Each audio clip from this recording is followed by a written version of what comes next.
whatever. I'm switching stuff. It's changing. Hey. We're on the internet. Going through changes. The pages. Yep. That's it. Interwebs. It's Juice Tube. Mmm. Ew.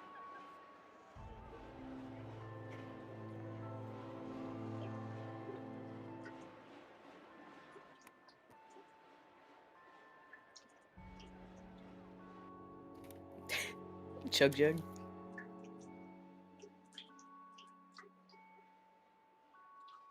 Thirsty? Not Think you anymore, win. dude. Let's go. Was that all you needed? You charged up now, dude? Hey. My caramel coffee cashews. Coffee. We only have 2 more sessions left. Sam, recap. Oh no. It's been 2 weeks. I'm still sipping on some tea here. I'm letting it cool down. We talked about it last night. We're gonna go see Bulkia. Help us out. What happened before that? We leveled up. Before that? We fought stuff to level up. What stuff? Did we fight anything? I don't remember. I'm very tired. We saw the fire mage in the fire. Oh, nice. Love to Oh see it. yeah, guy is like, hey. Keep retracing our steps. We'll get there eventually. The recap Oh, is the bake. We got from the bake. Memento. The bake. We did the bake. We got the Bake. things. You're Bake. saying bake. Yeah, it sounds like you're saying bake, like you had a bake-off. We did the bakery. I'm a little congested this morning. No, we got into the bank and Nerais and Flynn got a whole bunch of line ghosts. Never got a line ghost piece. And then me and Bosch fought outside about rabbits and turtles racing. I went to jail. They got me out. We're like, hey. And then we went back to go to the town. And the fire guy came out, was like, hey. And then we're like, okay, cool. Wish you would tell us more, but guess you're gone. We're gonna go back to our town and our base and go talk to Bulkia. That's it. Really covered all of it. I feel like we're Ugh. right into it now. I know exactly what happened. Everybody Everything. knows everything. Do you feel inspired? No. Me either.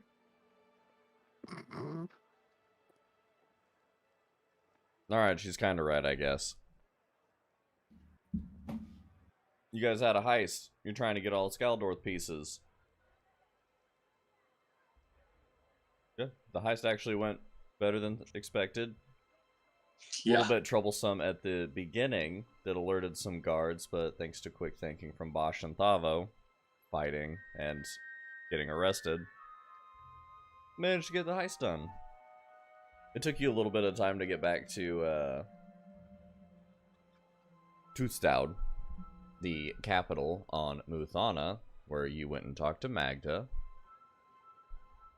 And after all of these either gifts from abyssal deities or of your own work, you do have 6 of the 7 pieces of the Line Ghost, also Galadorth.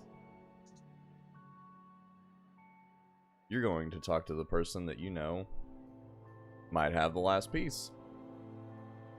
I believe Magda has 3, and you all have 3, is what happened last time. I think so. Derek was unsure, so if any of you know anything different than that. Okay, so it's 3 and 3. Sounds right. You all have 3 pieces of the Line Ghost. Magda has 3 pieces in the capital. And Teacher Bokia might have the last one. I assume you were heading to Bar with Ale, where you think you could get in contact with Eastbon. Yeah, depending on what time of day it was. I can't remember if it was nighttime or not. I think we just rolled it to like early day when you got there. You got there, it was like noon. You ate some snacks, had some food, talked to Magda, exchanged information, and started heading that way. So it's probably like 2 in the afternoon. Something like that. Then yeah. See if we can find Eastbourne, talk to Bokia and see what intentions are. Pass over information, see where to go from there.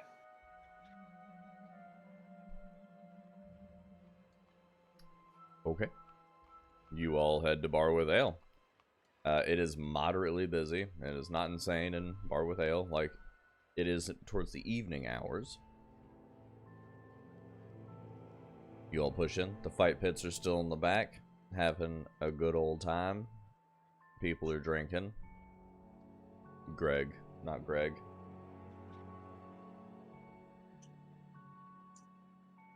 I have to pull up my notes. I forgot his name. Don't we just call him Al because no one actually knows his real name and assumes it's Al? That's it. It's Al. Big Al. That's what I wrote down.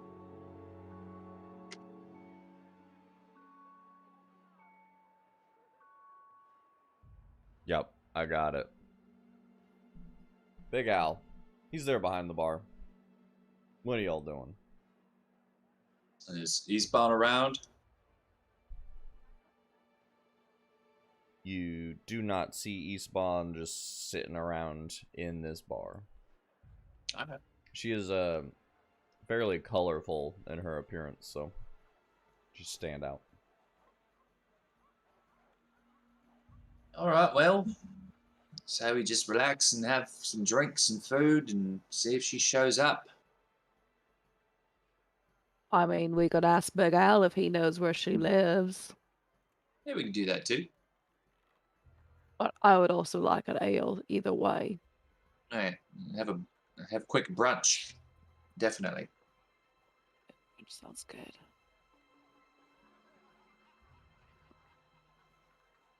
We'll go up to Big Al. Okay. You walk up to the bar. There's Al. The lankier, hairy, humanoid person. Hey. Hello. Welcome back.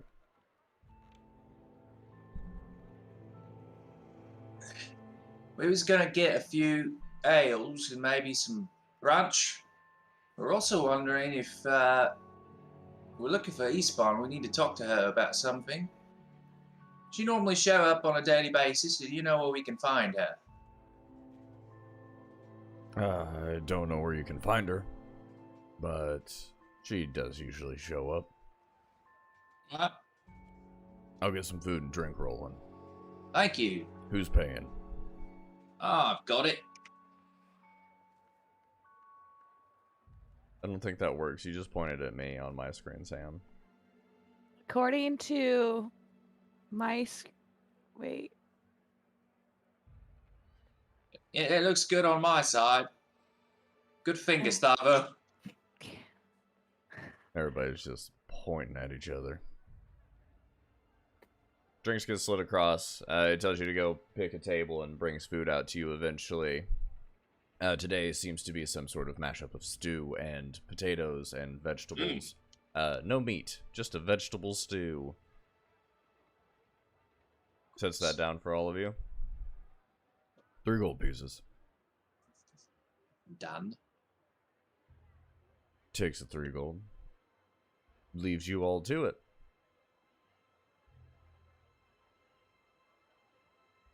You all are eating and drinking. At Bar with Ale. Boy.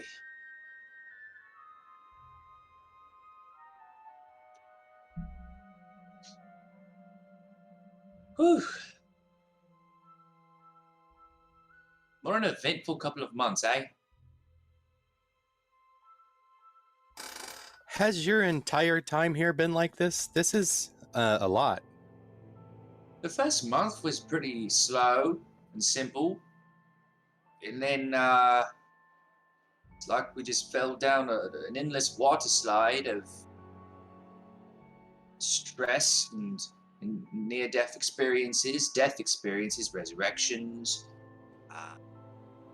life-altering and world-altering events, evil gods sleeping in spheres. I was just looking out to try to, save innocent farmers. Now I get to do that and deal with cracks in reality. I'm very stressed. I need to talk to one of those brain clerics after all this is done. I've seen those stands where they have like squishy balls if you're stressed, and then you just like hold it real tight and you feel better. We can get you one of those. Sounds magical. Oh, it's not. It's just a squishy ball. How does it relieve stress if it's not a magical item? Like an animal's balls?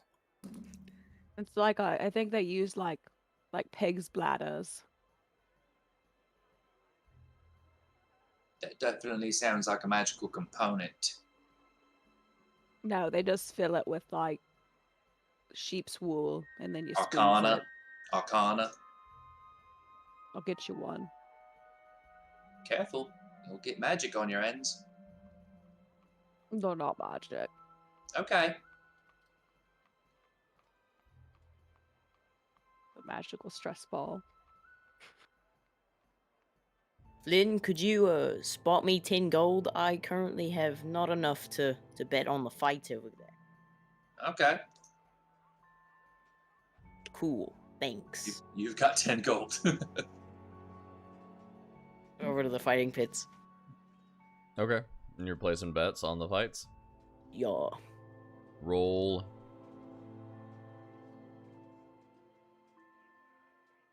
Roll a D100.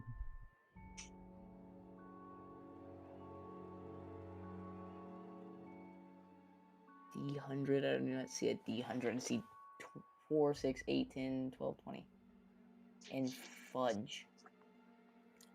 You could just enter it in the chat as /roll 1D100. Why wouldn't you have 100 on your, like, quick dice roll? I have it on mine. Weird. Like that. That's impressive. You rolled a 1. You need to be a cleric. Yeah. Well, with that one, you'll have... Odin comes down and gives him a pat on the back. You walk up to the fighting pit and see that there is an ogre with just fists that's kind of like finishing a tankard, and then sets it on the rail and starts like cracking massive knuckles as they're like almost echoing over here by the fight pit. There's maybe 15 people over here. This is like an early day fight, definitely not the main event. And on the other side is this small kobold that has a stick. Maybe weighs 8 pounds. And for some reason, you think that kobold has a chance. You are really taking the odds on this one. Now I need you to roll a d20. Something going on with that stick. He's got secrets.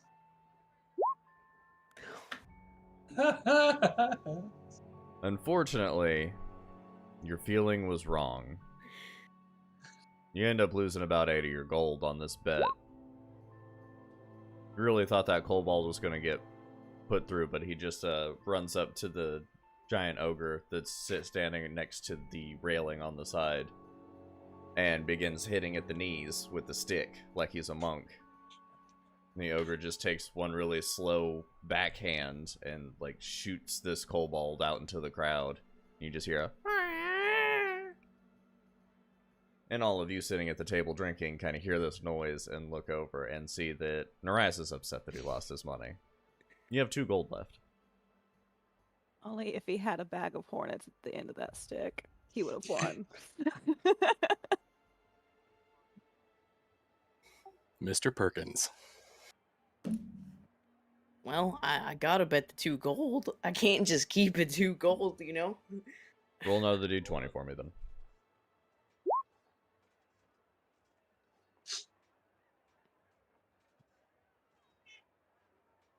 The rest of the time you're over there betting, you do win a little bit. It's not as substantial as that kobold fight would have been.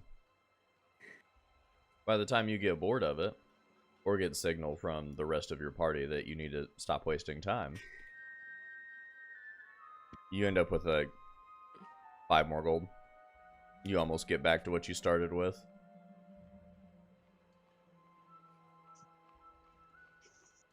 Is there anything the 3 of you are going to be doing during this, or are you just waiting? You know, Yeah, we're- Bosch, I really like the idea of when we were like practicing you springboarding off of me during that last fight.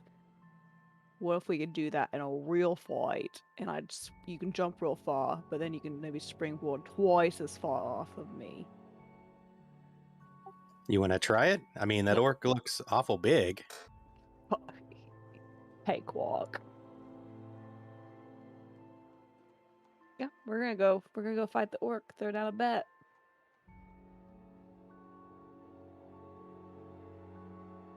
Both of you are gonna go fight the orc? Yeah. Or the ogre that was in there, I guess, since there was an ogre in there. Is that who you're fighting? Oh, was it ogre? Yeah. Okay.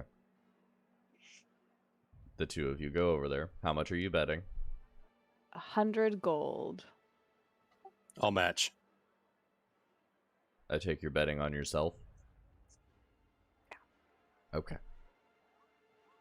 Can I bet 5 on the ogre? Sure. The 2 of you don't get very good odds. If you do win this, it'll be a small payout since there are 2 of you against 1 ogre. Both of you roll a d20.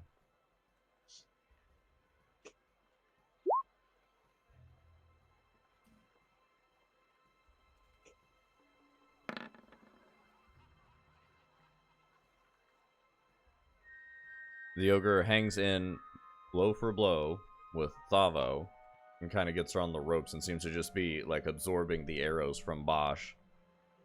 You eventually wear him down. Not the most stamina based creature. He eventually gets tired as you 2 outlast him and do win.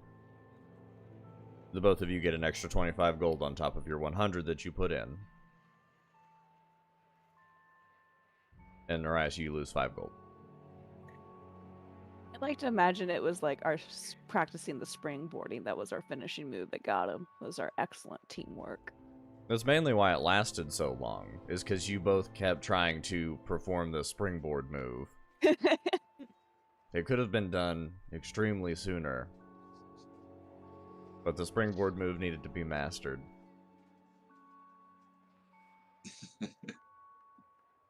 Well, I think we finally got it there at the end. That was good. I think so too. I think we perfected that. I think we can take on anyone now, even Grost. Well, maybe. Do we get like a proficiency in springboarding now? No, but it will look less shitty now that you've practiced it. Yes. All right, I'll take it. Sorry, Flynn. I lost the gold. I can't pay you back. It's alright. I don't care. I assumed you were just going to gamble until you lost it all anyway. And while all of you are discussing the results of the previous fight and how sweet your springboard move is, Espawn walks into the bar. From that same door that is the alley adjacent on the side of Bar with Ale that you have walked through previously.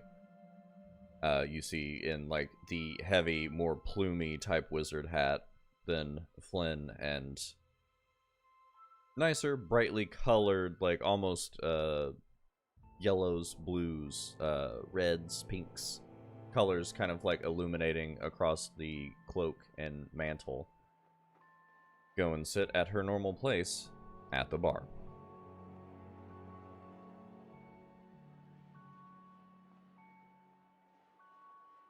And Thavo quit. Oh, sorry, I was turning my fan on. I'm very hot. It's all that springboarding.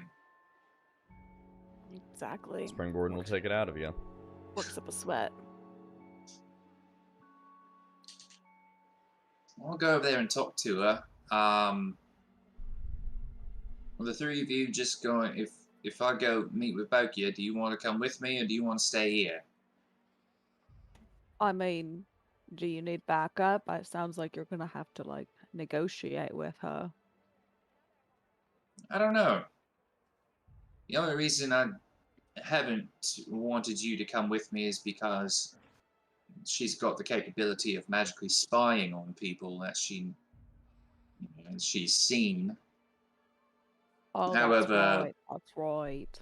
However, Eastbound has seen me with you multiple times, so I imagine she could have relayed information to Bokia, and Bokia could already be spying on you, so who knows? These cashews are delicious. But the dessert specialty at Bar with L is caramel coffee cashews. They were just in the vegetable stew. Yeah, that's all I'm eating in the stew. Just picking them out of the stew.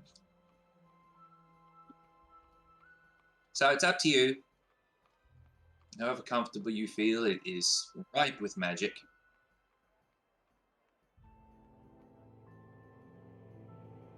I may, if you don't want to come, I may just leave the bag with you, the pieces with you. That way she doesn't just try to take them from me. Well, if you go see her, what about we head on our way to go give these to Magdar? We just came from there, remember? But we didn't drop them off. We did, though. We did. Wait, then why'd you say keep the bag? That ogre really bopped you in the head real good. Wait, I'm very sorry. I'm very confused. So wait, if they're not in the bag, there's no pieces in the bag then. We've got 3. But I We would just gave say Magda 3. You divided them between you and Magda so they weren't all in one place. That was the discussion that happened. That's right. That's right. Okay, sorry. I'm still halfway through my tea. Even Levy's mad at you. I can see her I'm staring. so sorry. He already told you that, Mom. I'm so sorry, guys. Get it together, woman. Need tea and Zyrtec right now.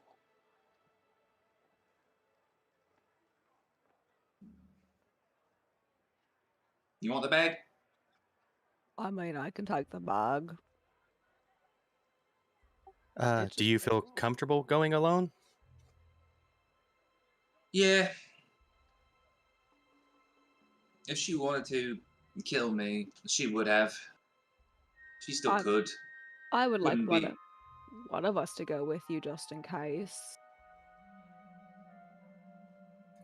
I mean, I can go. I'm fairly quick on the draw, at least to buy us time if she goes, ape shit. Alright. It's a cool setup she's got. She's a very sweet talker, just don't trust her completely. I also got this sweet new move where I can jump off somebody and hit him with an arrow, so... So, it's not gonna work with me. I'll fall right down. Springboard off of Flynn. And he's dead. No, I've got 21 HP now. Woo! He springboards off you, and you just be like the kid getting thrown in a Tropic Thunder off the bridge. Yes. Alright, I changed my mind. Let's try this. Alright. Thabo, here's the bag. I've still got my book. I'm gonna go talk to Eastbound. Okay.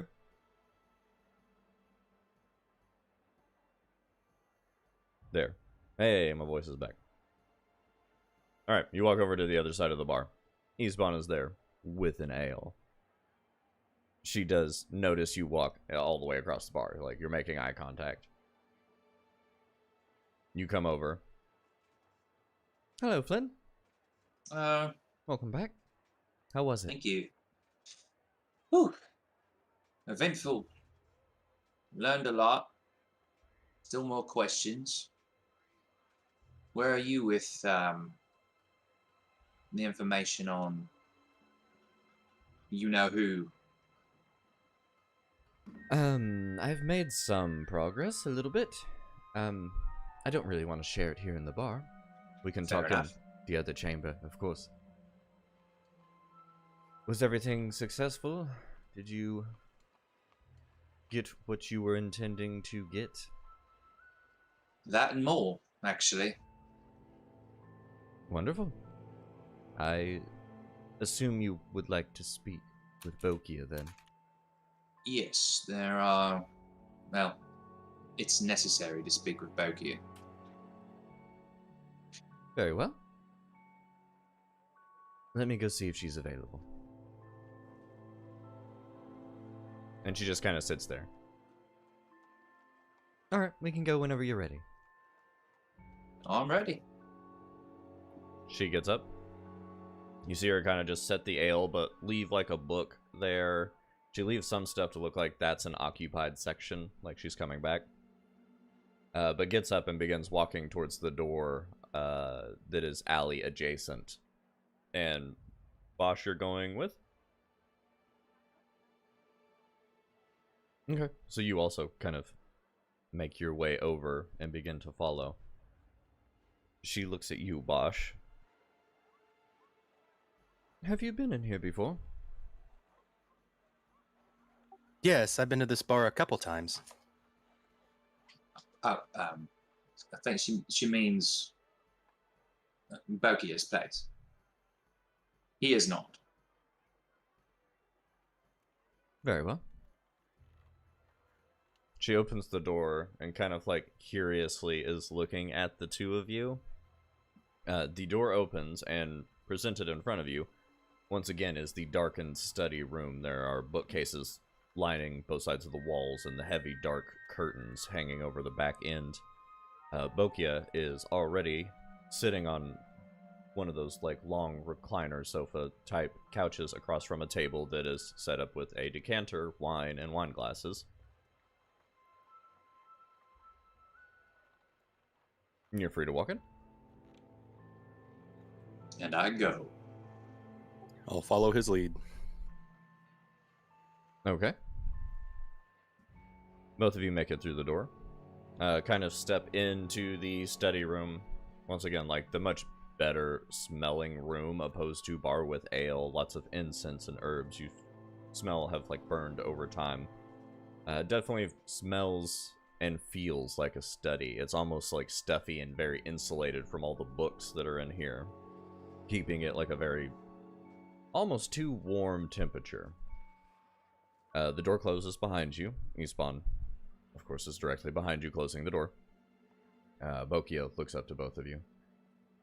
Hello. Flynn, welcome back. And Bosch? This is Bosch. Bosch, this is Maloon Bokia. Lady Bokia. It's a pleasure. Please, have a seat.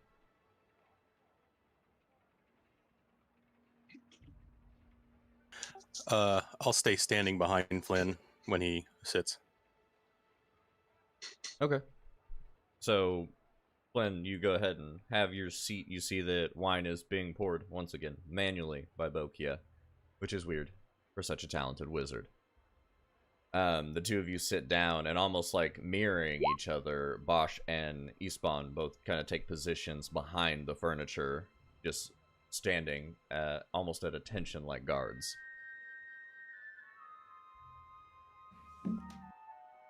What was the conclusion of your travels? We were able to infiltrate the vault where they were keeping 2 lion ghosts.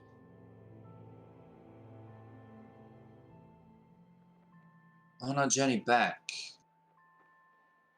we were contacted by who we could only assume was Waiu.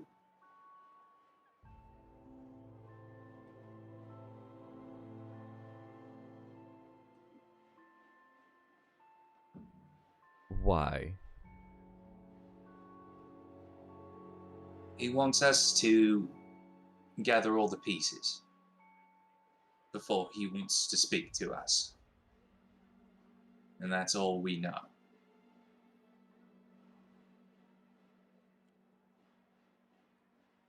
Do you need to activate the pieces, or is he talking to you before? He just said once we've got them, then we can talk. We've obviously been in contact with the people in charge in Toothstown. We know at least what they have told us, what they want to wish for. It's nothing of ill intent. They just want everyone to go back to where they're from. We don't know Waiu's intent.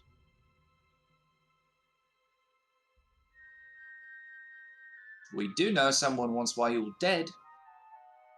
A very powerful person. I'll push back the sleeve on my arm and show the scars.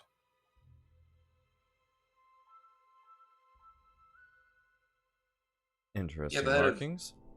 You ever heard of an entity called Grazit? Yes. He's some sort of lower ranking deity in the abyss. Yeah, we spoke with him too.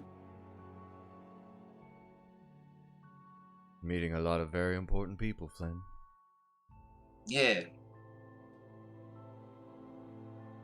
Unintentional.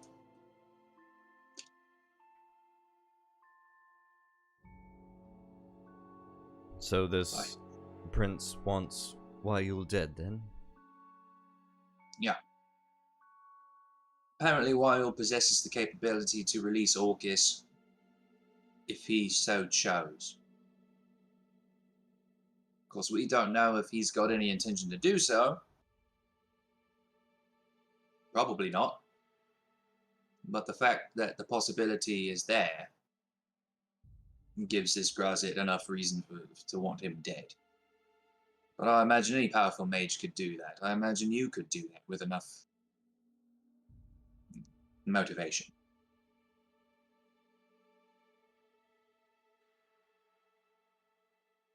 That is true. The Abyssal Prince isn't too wrong in wanting Waiul dead. We have looked into his type of magic and what he does. And if you were to kill him, it would make it extremely difficult for someone to release Orcus. It would seal this place in its entirety and make it almost impossible to access.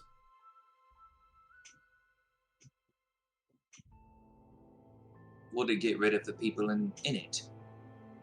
It would Or not. would it would trap them? They would be stuck.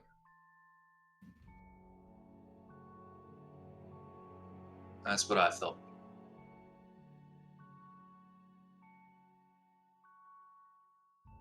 I But imagine you're aware of Orcus's current location. I assume it's somewhere in the capital.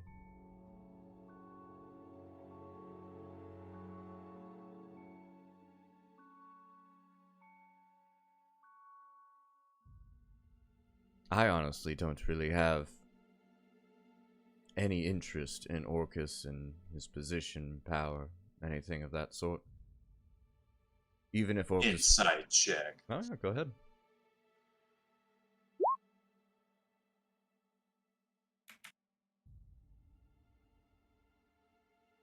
The statement that she has no interest in Orcus seems very truthful.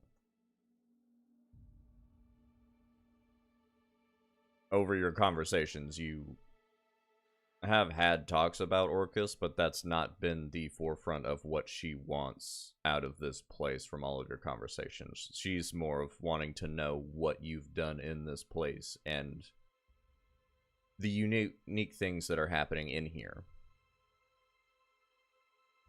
Even if Orcus was to get out, be free, that really wouldn't affect me that much. He'd probably return to the Abyss, lay dormant for a few thousand years, until he came up with another plan to do something. Not really affecting me in the end. It would probably hurt the survivability rate of Toothstoud as the capital. If Orcus was released, they would lose that ace in the hole against the rest of the families that have moved in here.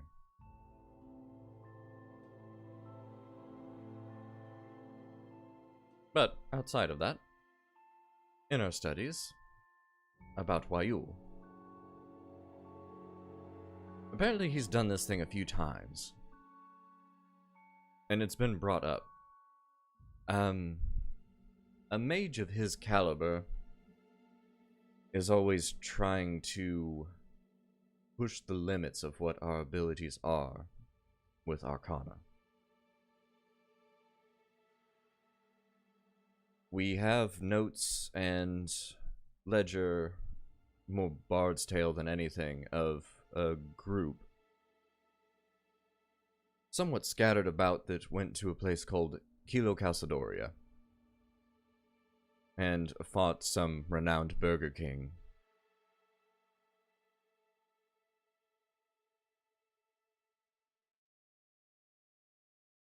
It was a study to almost perpetuate food supply for smaller civilizations and places that were under hardship.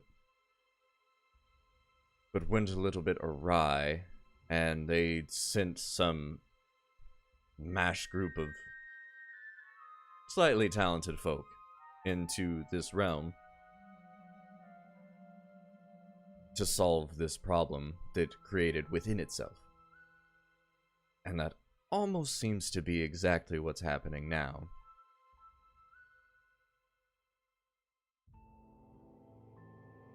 So are you responsible for this? Would you call it Kiro Cassidoria? Yes. To try to create endless food supply? Correct. Well, that doesn't sound bad, but it went wrong. So now he does it again here. This time, for what reason unknown. And it's gone wrong again, apparently. I would say that it has been done again at the order of sealing Orcus.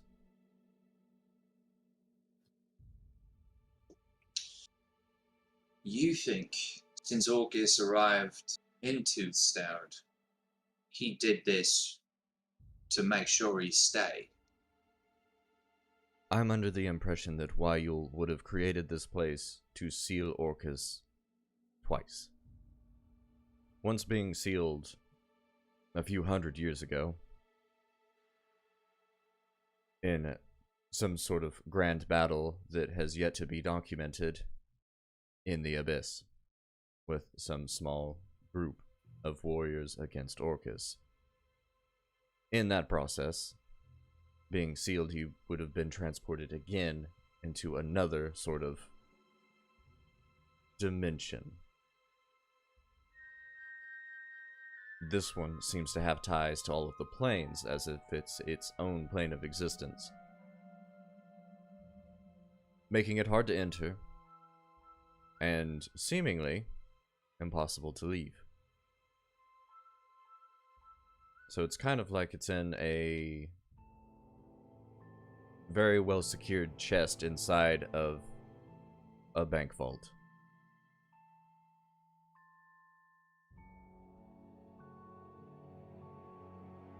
But from what Graz told you,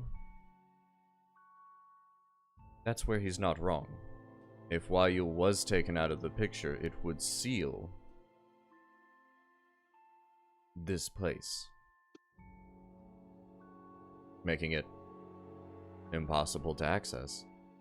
Orcus would be sealed forever. Innocence, unless the magic wears off at some point. I don't know the extent of that thing.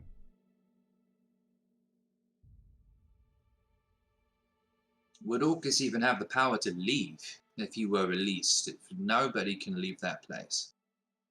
He's a god, I know, but... Yes. I don't know. The magics that Wayul dabbles in are groundbreaking. They're new. They're almost masterpieces to the arcane arts. He is somewhat reaching into gods and deities' power, creating existence.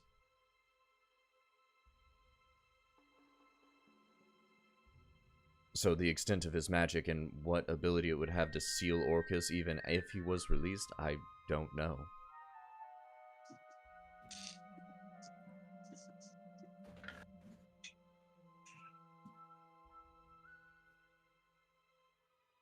Well, he wants to meet us.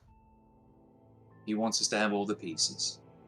Would you be willing to give us your piece? I'd say Ispan could even accompany us if that makes you more comfortable. To have a meeting with Wayul, understand his motives.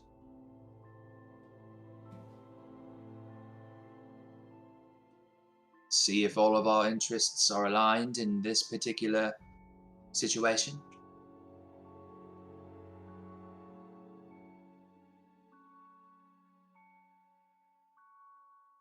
You watch her kind of stare at the glass of wine and spin it a little bit. If you have all the pieces,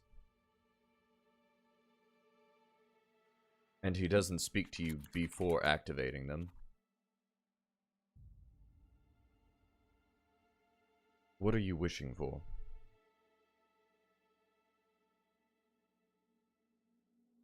I'm not wishing for anything.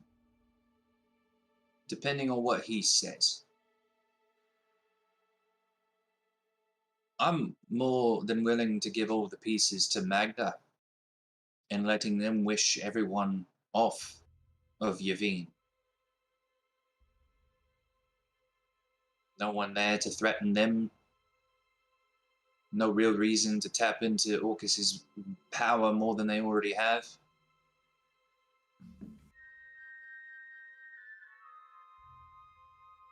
See no problem with letting them make that wish. Unless there's something I'm not considering. But I myself don't plan on using them.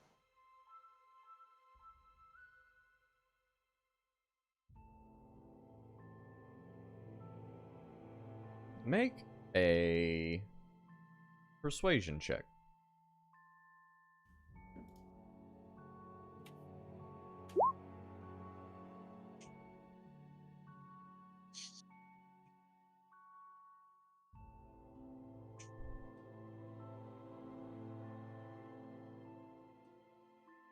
I don't think I can do that.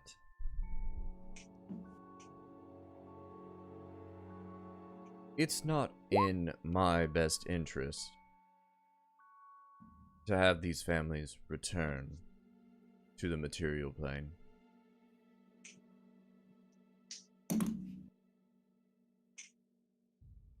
So, if this place was sealed, and they were trapped here forever, that would remove them from causing a mess in our plane of existence.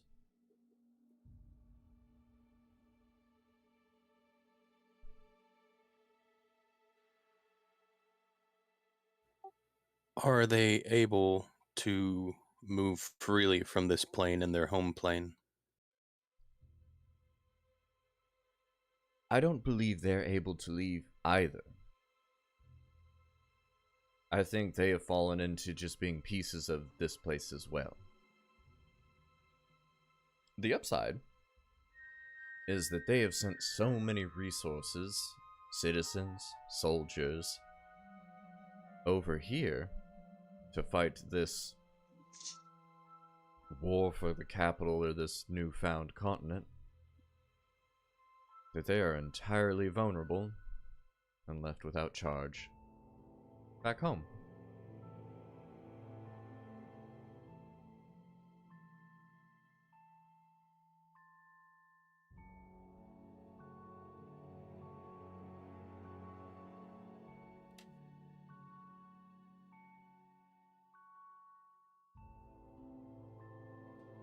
If I can get you to wish for something that doesn't send them back, I could make that deal.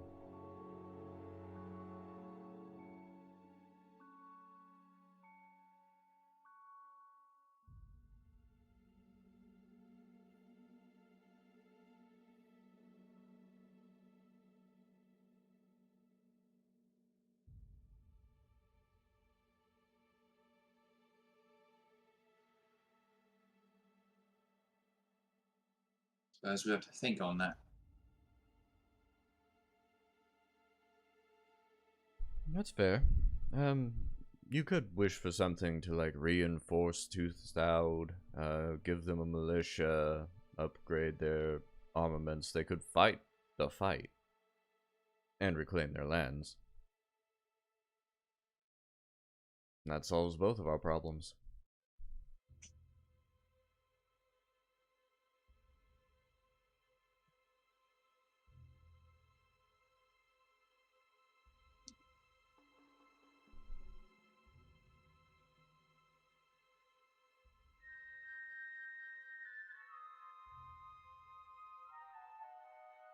What are you doing now that the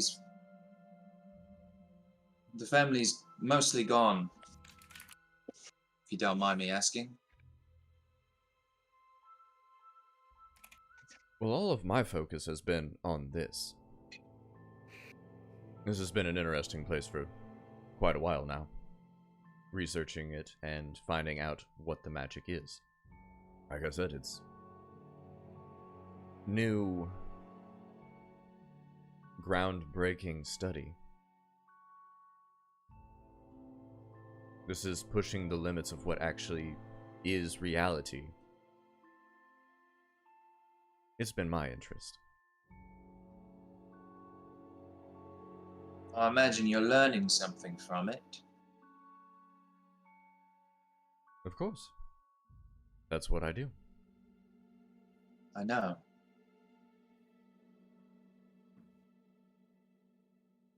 You have any idea what you plan on doing with what you learn? Well, so far the magic's abilities seem to... They would allow us almost a retreat. A safe hold, if we could figure out how to make it work. Able to be accessed from any location, which would connect all of our schools and study. Research all over the world would be connected by just simply walking through a door.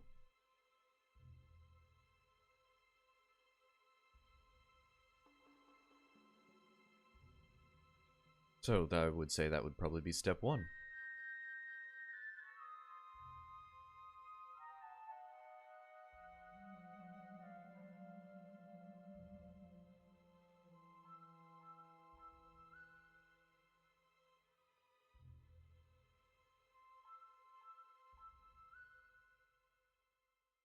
I suppose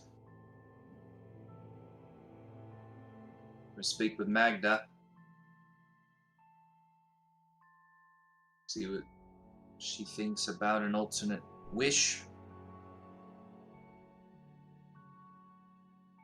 See if they're willing to come up with a compromise.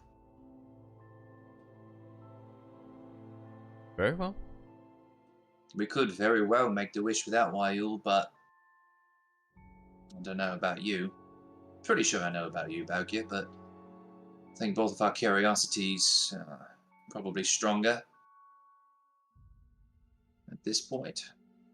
I want to know why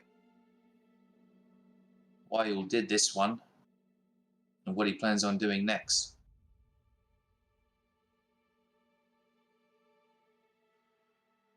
That would be an interesting conversation.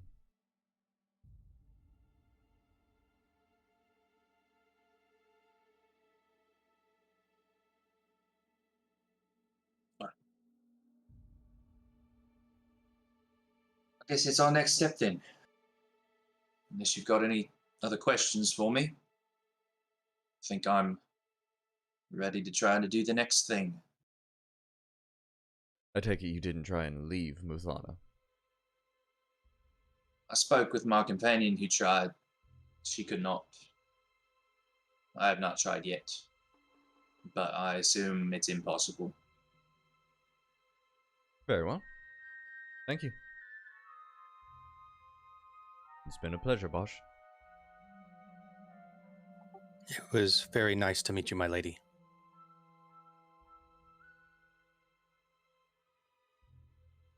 And the two of you make your way out, led by Eastbon, if you so choose. Yeah. Doors open. You walk back into Bar with Ale. It's a little bit more bustling. You see Thavo and Narias spinning in spinny chairs. We probably had like a drinking contest or something at that time. They're both super trashed at a table. I bet you I can spin this chair faster than you, Frecklebutt. No way! Look at you. You're weighing it down. I can do it faster. Make one really big kick with all my strength and just spin as fast as I can. Make a dexterity saving throw with disadvantage. Yeah.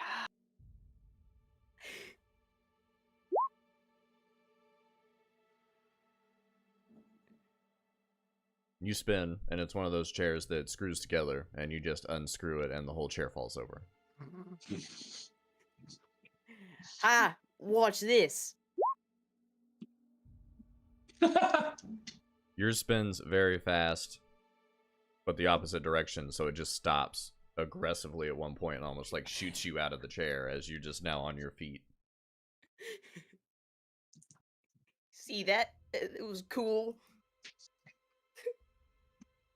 These are some real advanced chairs for Bar with Ale. The one nice thing they have.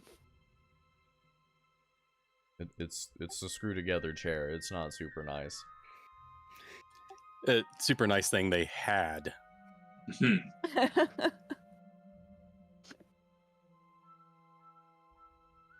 Oh, welcome back. How was Belkia? It's alright. Annoying. Yeah, she seems kind of weird. Oh wait, did you get the piece? No. No, she doesn't want the families to go back to their planes of existence because that is inconvenient for her. So, Well, that's selfish. yeah.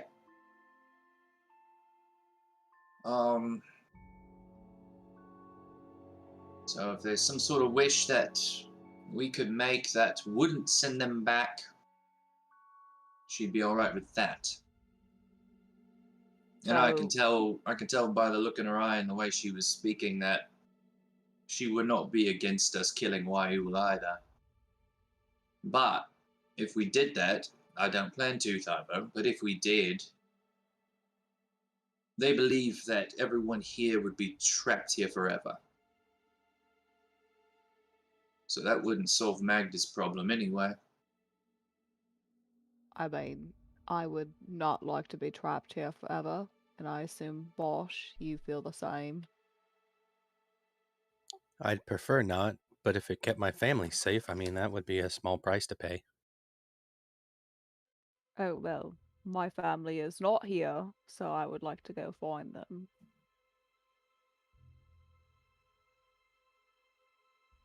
So,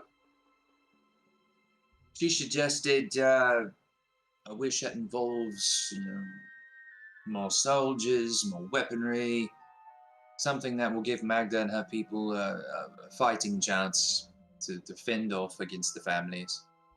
But that's something we need to discuss with her. Until we all come up with a compromise, an arrangement, none of us are going to get all the pieces anyway.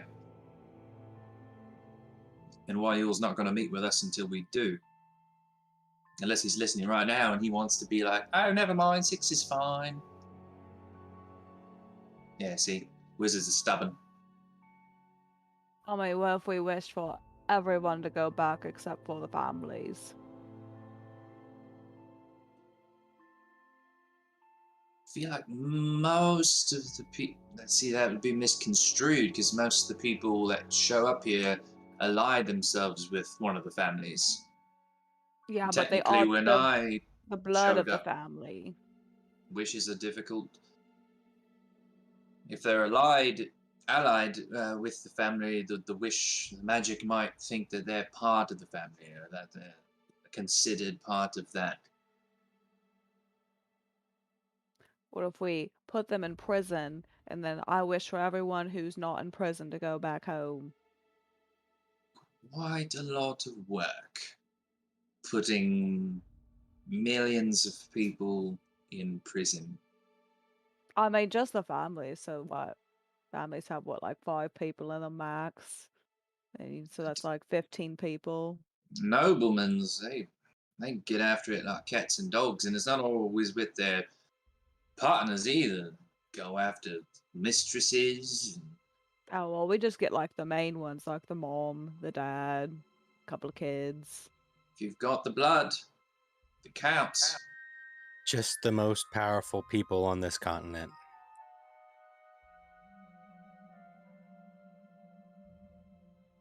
Yeah, well, I think we could do it. Well, if we said something like that, they might also include Orcus and that, and then if he gets out, then that's all for naught.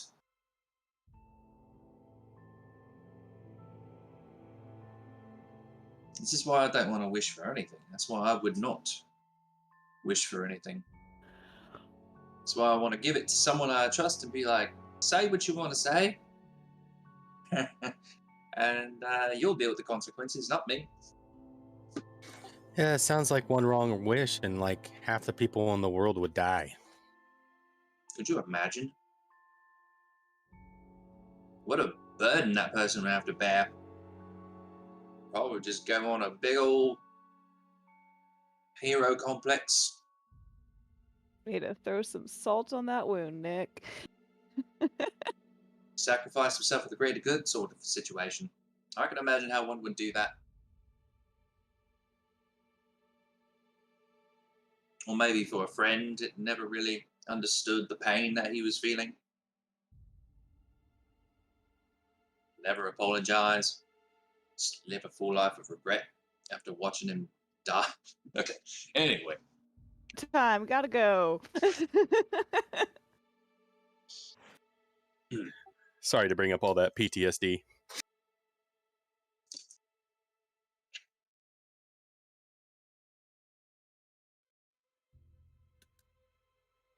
So we talked to Magda. Let her know what we got. Could we steal the piece from Balkia? Got no idea where it is. It'd be a lot harder to try to figure out.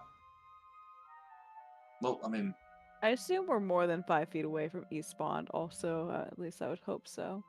Yeah, you're at your table, which was like opposite side of the bar across the room, so you're pretty far away from her. She is a powerful wizard, though, so you know. I mean, what does Eastbound want? Would she be willing to help us convince Volkia? It seems like she accompanies you to go see her, and like the BFFs, I'm assuming. Okay. She's an underling.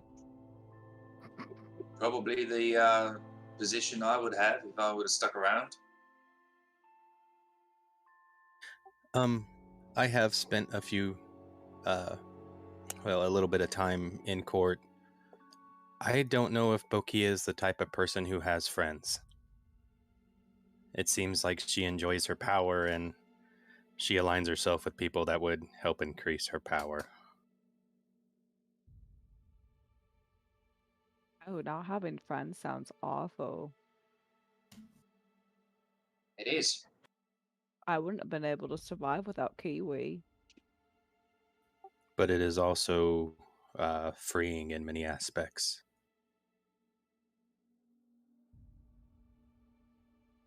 See that too. That seems sad.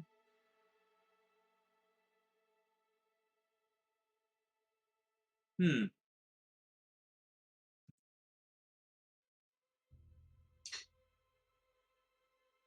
don't know. You guys got wishes?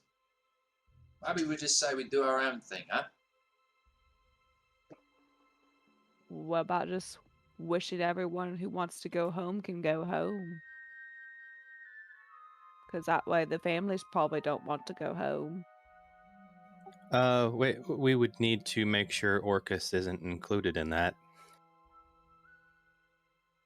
Every non-god or deity who wants to go home can go home. That would be a minor whoopsie to just free Orcus after him being imprisoned. I would imagine that would have put him in a pretty pissy mood.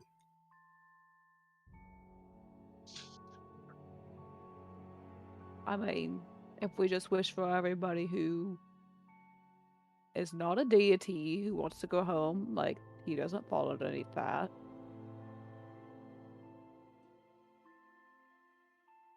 That seems pretty reasonable.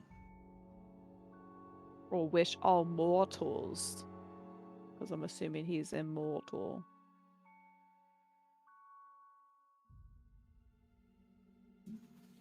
From what I'm catching, it's all about the wording. Yes. I can't be like, I wish for 1,000 apple pies. And for all I know, they're poisoned apple pies.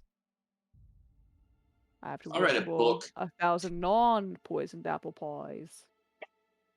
I read a book once where this woman was like, "Oh, I don't want that man to leave. I wish he would put down roots and stay here forever." And then he legitimately started turning into a tree. Terrifying. They tried to cut, and a little blood came out the root. Some of my favorite people are trees, actually. Wait, trees can talk? Not so much here. They're I don't know, they're different here. Back home, there are all kinds of talking trees.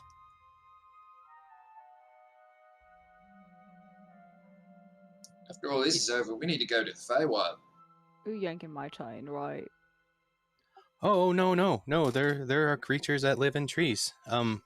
My the willow that taught me how to shoot real good. She was Lydia.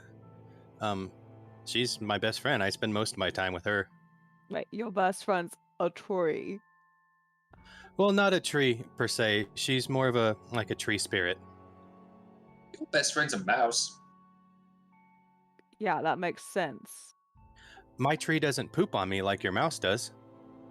Kiwi doesn't poop on me either. She has a nice little hole to go through. I need to clean that, by the way. Nereus, wake up! Drunkard! Ooh. Sorry, you guys were talking about trees and I zoned out. Got him.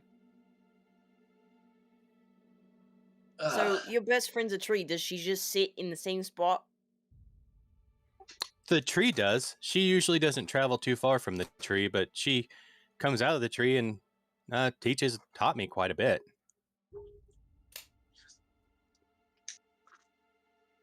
I was actually with her teaching some of the kids how to track stuff in the forest when the basilisks attacked my family. I've Gonna never pull- spoke to a tree. I'm gonna pull Not Kiwi not out. being sober. We also need to find a way to get your Jerry boy unpetrified. Actually, I think the family's better off if he's not able to do what he did before. I mean, he crapped in our tribe's well, and that was a real bummer.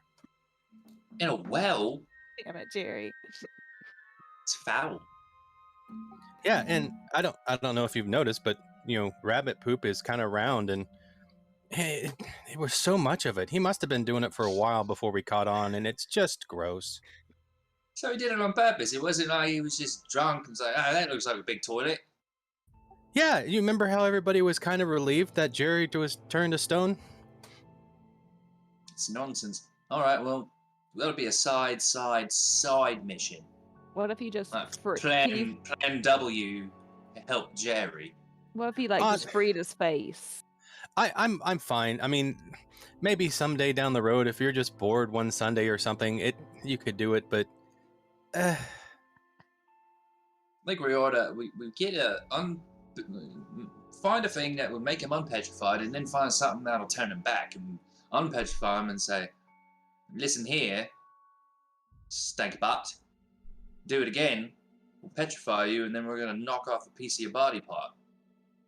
I mean, he's that guy that, like on real hot days, he keeps saying it's not the heat, it's the humidity, and it's just pretentious bastard. Yeah, I don't know. I'm fine with leaving him here. Even I think that'd be okay. All right. Plan W, if we get bored, help Jerry, only just to punch him in his knees or something fun. Let's go talk to Magda.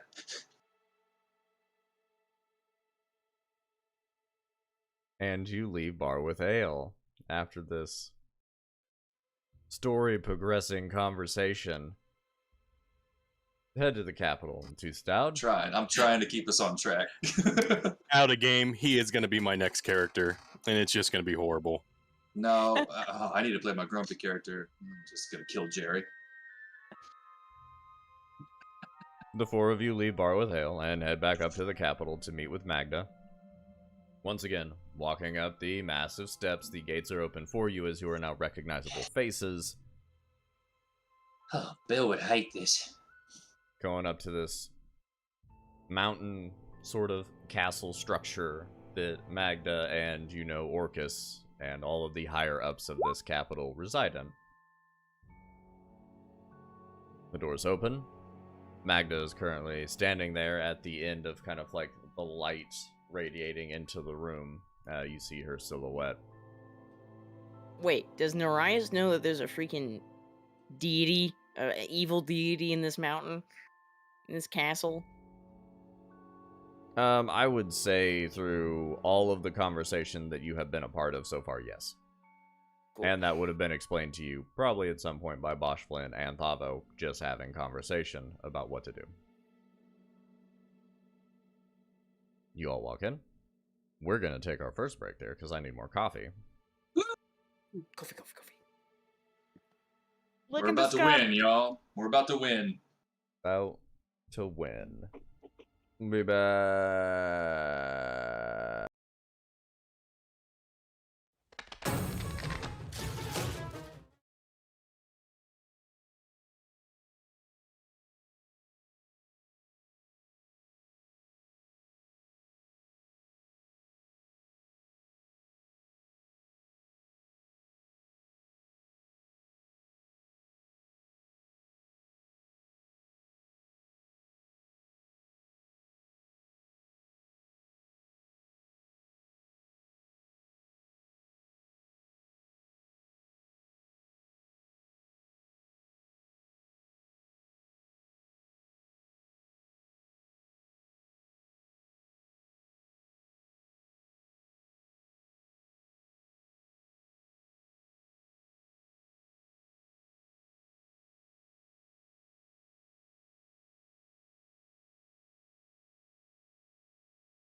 Kind.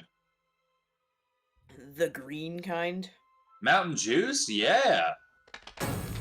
So bad for you, but it's so good.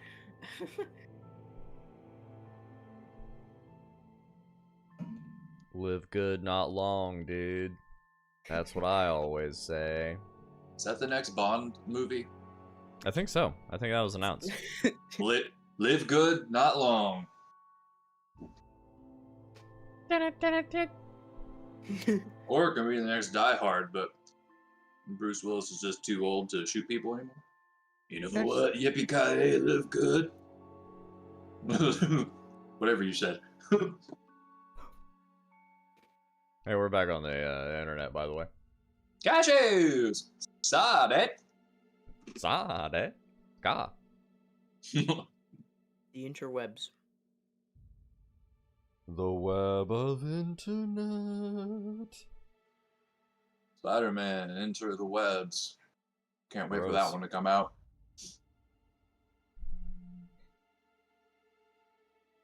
Well, anyways, you walked into Toothstown Capital. Magda's there in the shadows. You're walking in. How'd it go?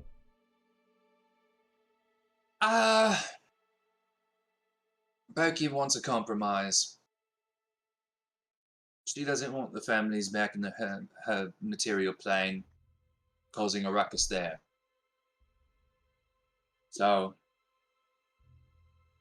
if we can come up with some other wish that would benefit you while keeping them away from where they're from, that's what she's suggesting. I just don't know what is possible, ethical, or beneficial. So I wanted to bounce some ideas off of you and see what you wanted to do.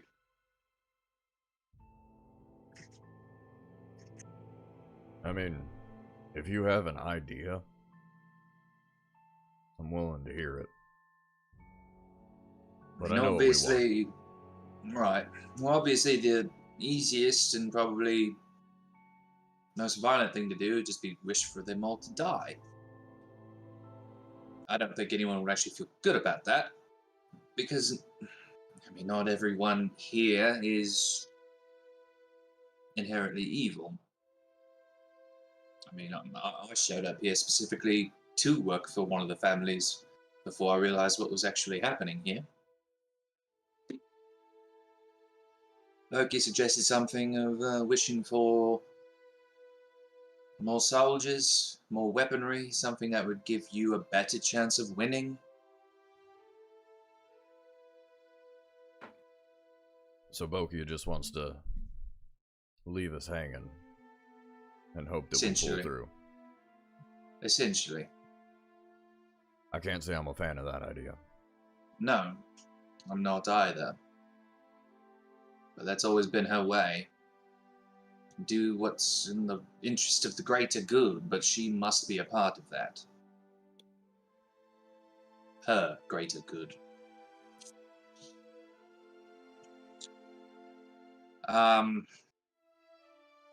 She believes if we were to dispatch of Wayu, no one would be able to leave this place. Everyone would be trapped. So I know that that's definitely not an option. That, however, seemed like it would also stop anyone new from coming here as well. I mean, I like that part. Nobody else can show up here. And to be fair, if nobody can leave, it's not that big a deal. Most of us are fine here. Most people don't travel continent to continent just roaming.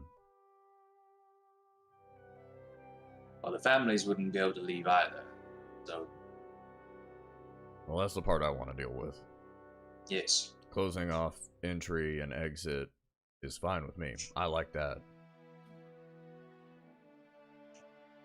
But I need the families dealt with.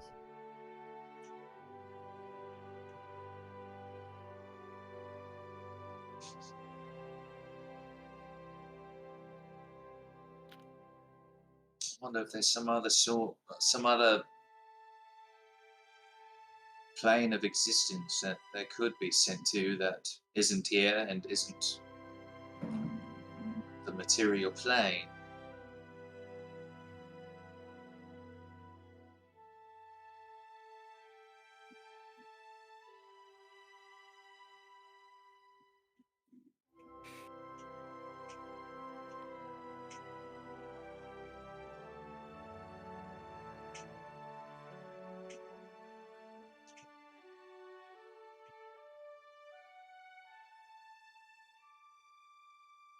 What if we just wish for the continent to be on the material plane? Tokyo won't give us the peace if that's the wish. She doesn't want any of them to be on the material plane.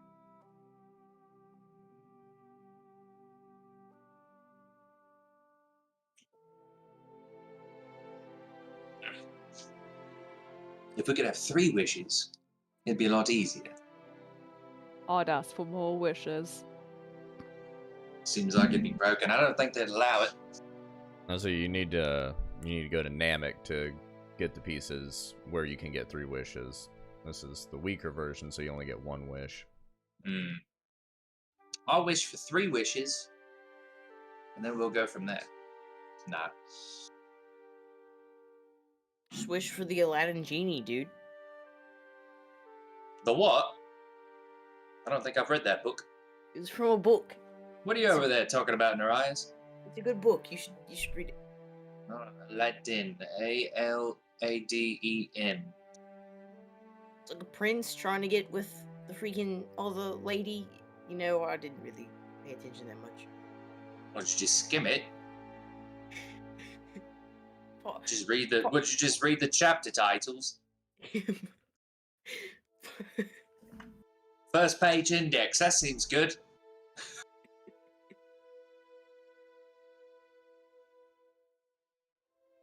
Narias. You're funny. All right. What's that looking at? Why am I looking at my spells right now? Fireball. Oh yeah, that's what I'm doing. Oh, okay. So every family is from a different area.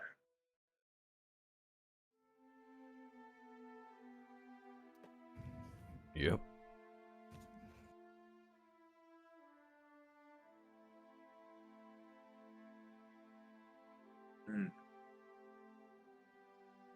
Tildore, Silver Coast, the Hellish Plain.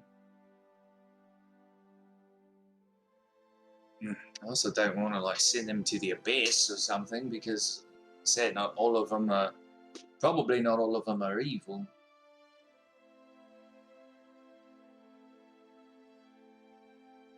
We could wish for all of them to have the urge. What do you suppose would happen, Magda, if all of them lost their knowledge or memory of the Skalendorf pieces?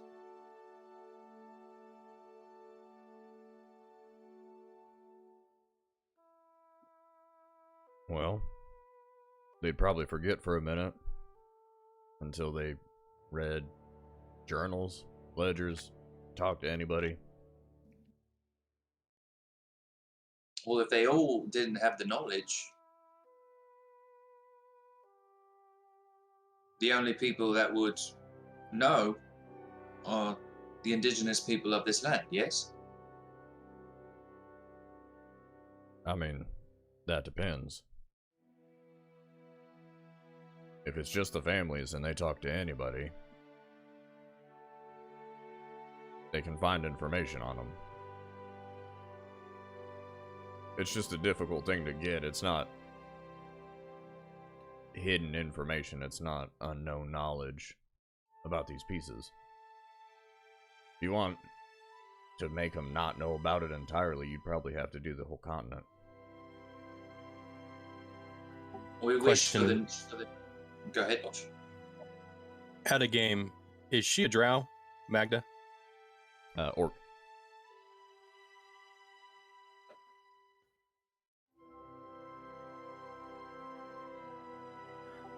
wish that everyone that's not indigenous to Muthana loses all knowledge of the Scaladorth.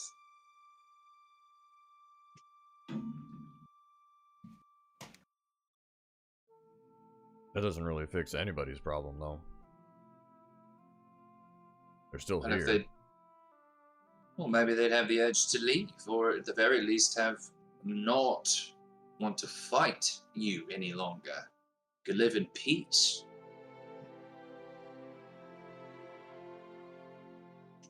I mean, they're here for the pieces and whatever power's on this continent. They're not just here because of the pieces. Perhaps if they forget their reason for being here, they may just want to seek a way back home. Maybe. I'm just bouncing ideas. This is a team effort here.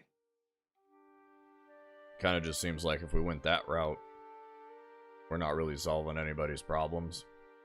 And we'd have to go find all the pieces again. Which is a pain.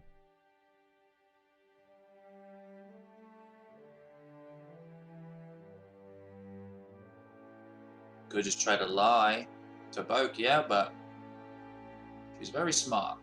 I don't know if we can pull one over on her like that.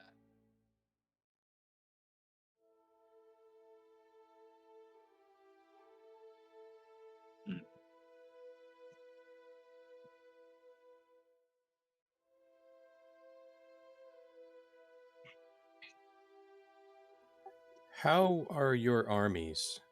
Do you have enough to take out even one of the families? If we did a focused attack on one of the civilizations, yeah, we could take it down. But we'd be completely vulnerable to the other two.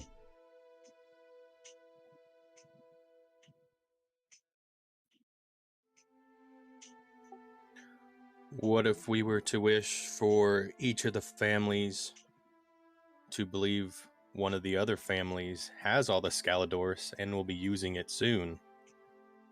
I mean, there's literally no limit to a wish, right? Why don't we wish them to all out fight another one of the families?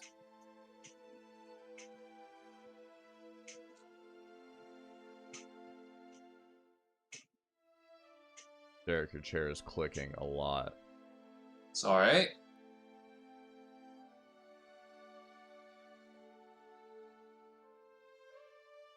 I mean, we have 3 full families that are capable and have resources. Why don't we set them on themselves and handle what's left? Why don't they use a lot of people they've recruited, though, who are not from here, who probably need to go home? That'd be a lot of innocent people.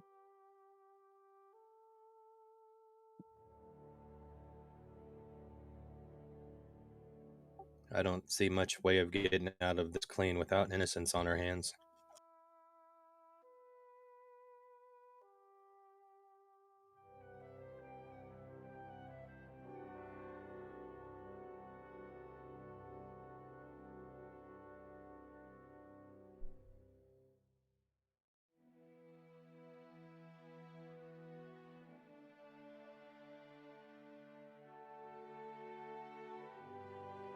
What if we wish for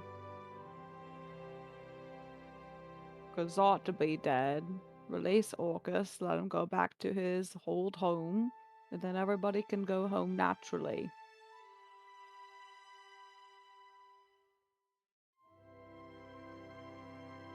We need serious ideas, Lavo. I thought that was serious. That was my serious idea, but alright, thank you for your Terrible. consideration. Terrible idea. If we let Orcus go, we lose what's keeping the families at bay. We have mysterious power to them, and it's intimidating. If we lose that, they can just take over.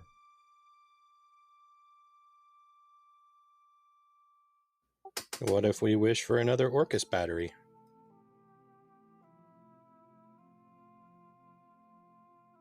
What? What if we double the power they have to protect themselves? You want to make 2 Orcas? If he can't get out, he's nothing more than a power source. And then you have twice the power you need. You're still studying the power, aren't you, Magda? Yeah, for the Still- most part. Still tapping into its potential. Yeah, You there's could wish for complete understanding of the power. Maybe that would give you the means to push back indefinitely to the point of where they would run away. We need more wishes. I mean, that sounds like a good idea. It just depends on what that would yield us.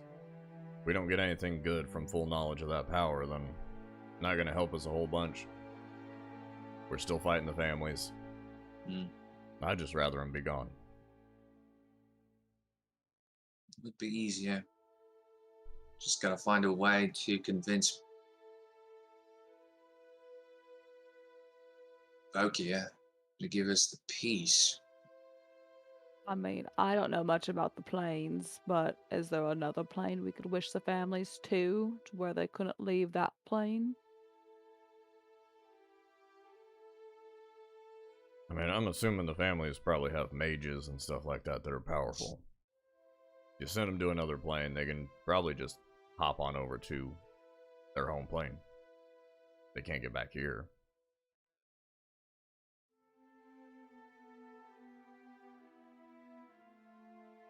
Those abilities do exist, so...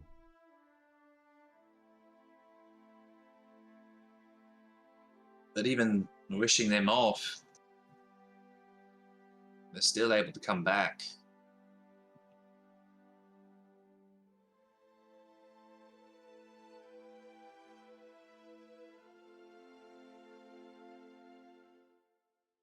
A wish to leave and never return is probably too much for our single wish.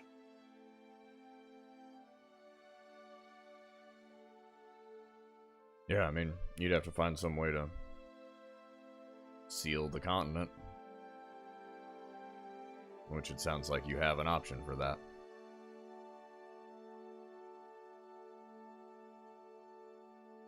But we'd have to get everyone off first.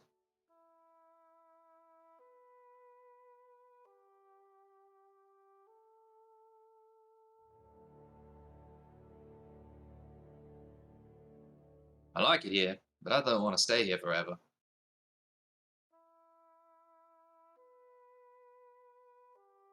I don't blame you.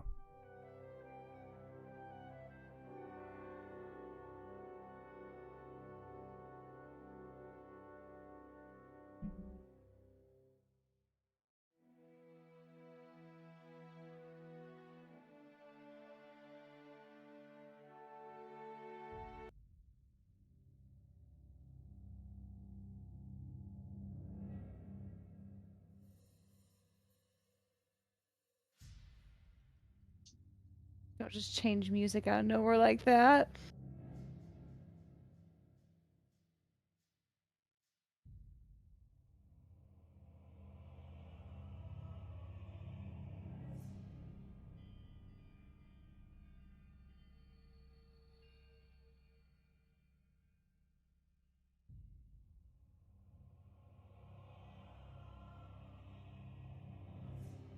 Thing around us besides us and Actor right now. Do I have a sudden eerie sense? Make a perception check. We're stumped. Fight a dragon.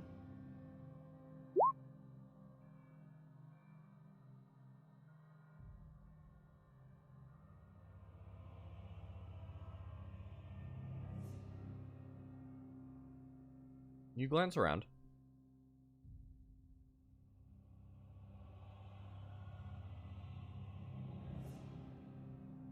Doesn't seem to be anything. Until... a very colorful mage appears kind of at the top of the stairs. walking in your direction. Savo, you are the only one that currently notices this because you're looking around for some reason. Oh gosh, you never left the two wars. No. Espawn is currently walking into the chamber. You see, guys. as the rest of you turn around, you see Espawn walking in, holding a stone kind of serpenty head looking piece.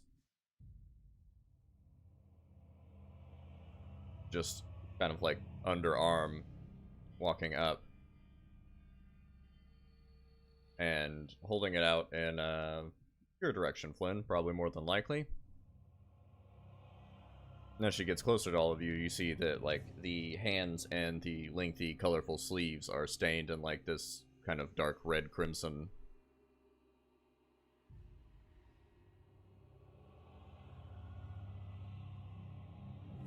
I say we get this going. Arcana check to see if this is an illusion. This is not an illusion. What have you done? I would like to move things along. Quickly. And this delay is wasting time. I just request that you meet with Wayul.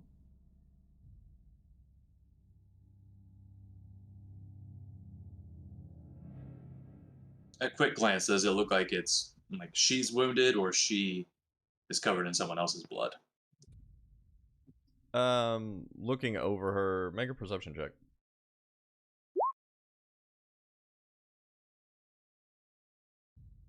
You do see that the sleeves are a little bit tattered. There are wounds, like you see that there are like kind of holes in the skin that almost look to be seared or burned. No sort of like slashing or piercing damage, anything like that on her, but she seems to have been in some sort of scuffle.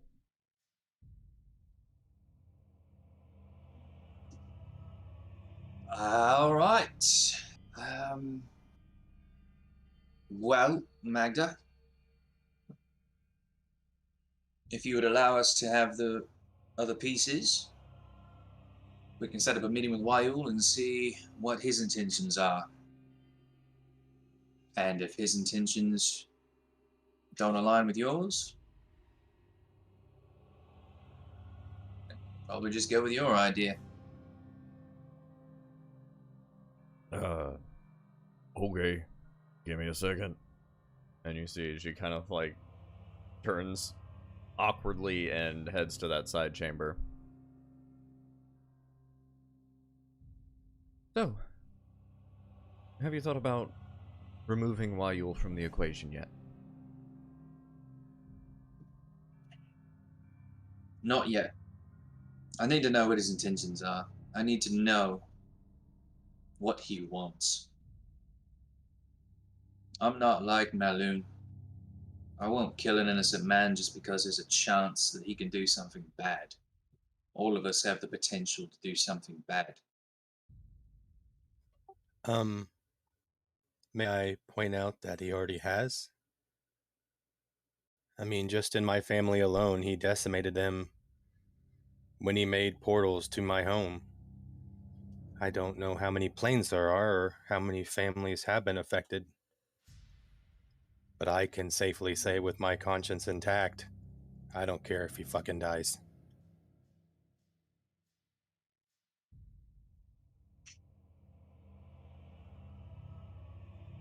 I need to talk to him.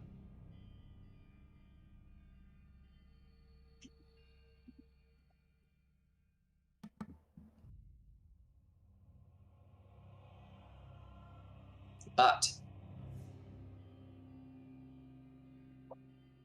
I'll reach into the bag of holding and grab the dagger.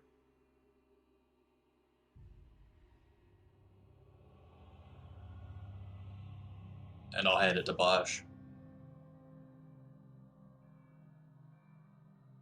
Something happens to me,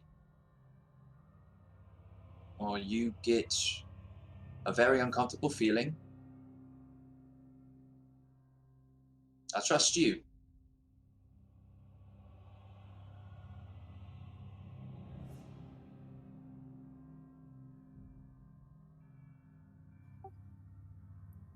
Okay. And I'll reach out for it with my scarred up arm and take the dagger.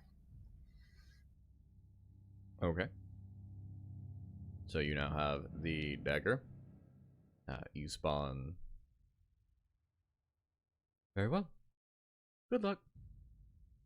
Turns around and begins. And you too. She begins walking down the stairs, and then you see her. Huh. That was unexpected. Might be my new best friend. We'll see what happens when all this mess is over.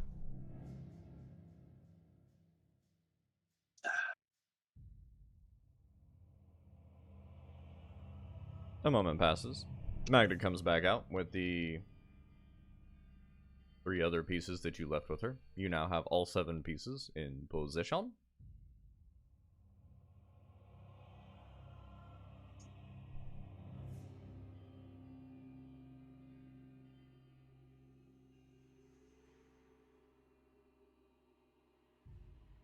Let's get them all, throw them in the bag, and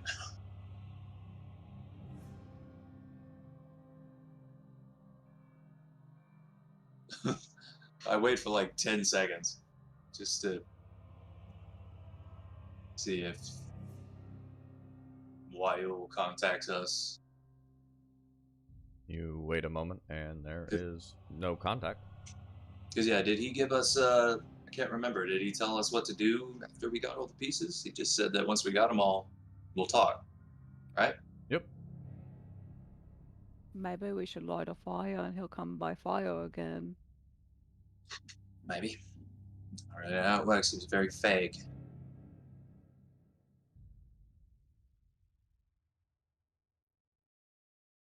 And maybe we should get away. Let's get out of the capital in case something dangerous happens.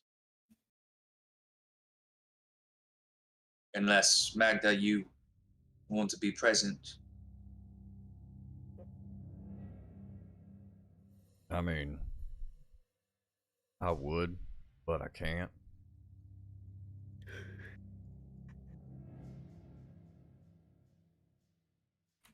Unless y'all wanted to wait till like nighttime or something.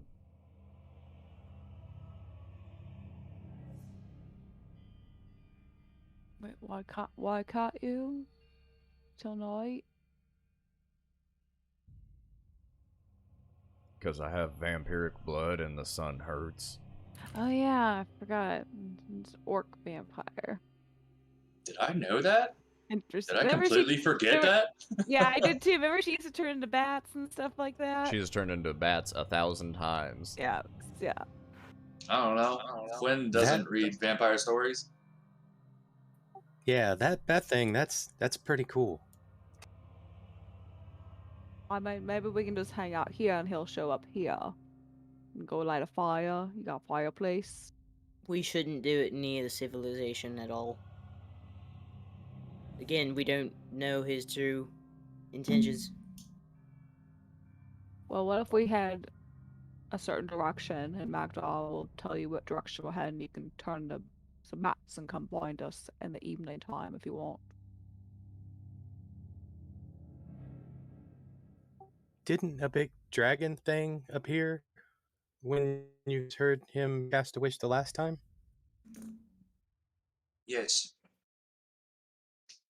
Probably not something we want to do inside.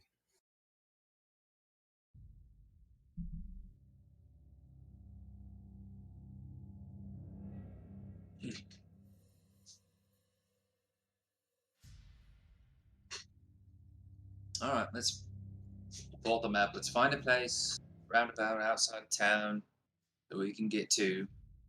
Mark it on the map, and then Magda, if you like, you can meet us there. Yeah, I'll show up once nightfall hits. I can get wherever you go pretty fast. Okay. Then we'll choose a place on the map that's outside of the capital. Okay. Which, do you go to, like, the secret entrance side where the desert is? Do you go out into the woods? Secret desert side would probably be the shorter trek. Walking through the woods, you have to kind of, like, walk through the entire capital, cross rivers, and get out to an open area. I don't know. How do you feel? Out in the open or a little bit of cover with trees? What if we went for the desert area and then we went up to the side of these mountains? How long would that take? That'd probably take you, like, a full day on horseback. So it'd be, like, the next day afternoon when you get there. Yeah, that's too far. You can take, like, a few hours and get outside of the city, past the mountain natural barriers, and be in, like, that almost tree-covered, like, colliding with desert and, like, almost changing topography area. That spot's not too far out. But if you want, like, the wooded area, that'll probably take you, once again, like 2 days to get all the way out of civilization. No. As long as there's some sort of cover nearby, I'm alright with that. In case it turns into a scuffle, your boy needs to get behind a tree. If we fight a dragon, I doubt a tree would save you. You might No, want that- a whole mountain. What do you know? You don't even read books. You read chapter names. I'm just kidding. You're right, and that's why we got to stop it before the dragon appears. Probably a nice dragon, though. I mean, if he does wishes. Anyway. To the desert! Okay. Yeah. So you all trek out of the city. You do notice that the weather is rapidly changing in a very uncomfortable pattern. Heavy winds are beginning to blow. Cloud cover is blowing in and almost like swirling at a point above the city at the moment as you all are progressing towards this city. The longer you travel, the more time that passes, sparks of lightning in the clouds just kind of hover up in the sky. There's no streaks that strike down, but the cloud cover itself is filled with almost like 4th of July lights as these bolts of lightning are shooting through the clouds and illuminating different parts. Is this similar to what happened when Thavo and I saw the dragon last time? Yeah, you saw the weather formation off in the distance. You saw it beginning to kind of swirl and darken in a certain area that reached out kind of to where you all were, even though you were still very far from where this happened. But this does seem reminiscent. We may not have to do much before that dragon shows up. You all continue to progress throughout the gate. You see a bunch of the guards are standing out front, like fully armored, wearing those like heavy helmets that cover all but like a slit across the face. But the shadow makes it almost impossible to see like into the armor or make out any distinctions of them. They are bracing against like these heavy, unusual winds that are pushing from like different directions as they're like setting heavy shields down and trying to fortify their station at the moment as you crest out through the mountain pass, the secret entrance, and begin walking down the large staircase that kind of weaves in and out of the mountain range until hours later from leaving the capital, you make your way outside of the mountainous fortification of Toothstoud. The minor tree cover here on this eventually ends like within your view distance to kind of like desert that now you see there are like dust devils beginning to like spin up out in the desert, creating like these small little cyclones.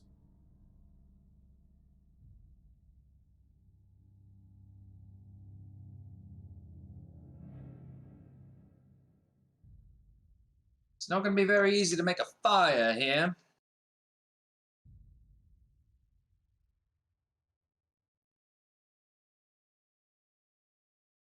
Oh, we can go to grab some branches and you could use a fireball. I'm not wasting a 3rd level spell on a bonfire. I'll have a firebolt. If that'll Oh. work. That works. Start grabbing branches. Okay. She don't actually know if it'll work. She don't know anything about magic. If the winds are real strong, it won't last very long. Well, I hope it doesn't have to be super long to summon the Wayul. You run around a lot since the winds are whipping. There are branches kind of blowing everywhere.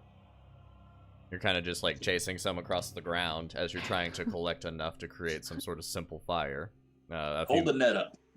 A few minutes passes, you get enough like wood that is blown off of trees, the few that there are, and set up some sort of small fire. Find a tumbleweed. Burn it. You have to run really fast to get one of those.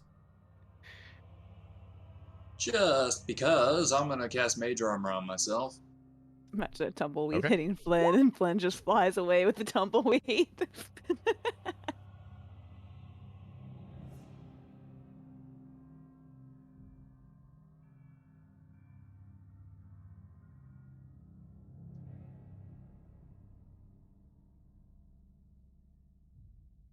I guess we're just gonna try to build a fire unless he just presents himself to us in a different way. He didn't give us a little direction, this Wayuu. I'm gonna keep a path around the fire, just outside, so I'm in darkness, just making laps, keeping a lookout. Okie dokie. About how far away from everybody are you? I'd say 5-10 feet outside the firelight, so I'm in darkness and no one can see me. Okay. Yeah, so you kind of disappear into the trees. Get some sort of cover. You're pretty concealed at the moment. It is still, like, later day, so the sun is out behind these clouds. It's just turned into, like, a gray scene opposed to bright light. While you're setting up this fire, you do see a swarm of bats flying over the mountainside. And Magda reappears in front of you as the bats kind of, like, disperse into a smoke, and Magda walks out. You see kind of, like, shielding her face. I don't think the clouds are going anywhere, so I'm good.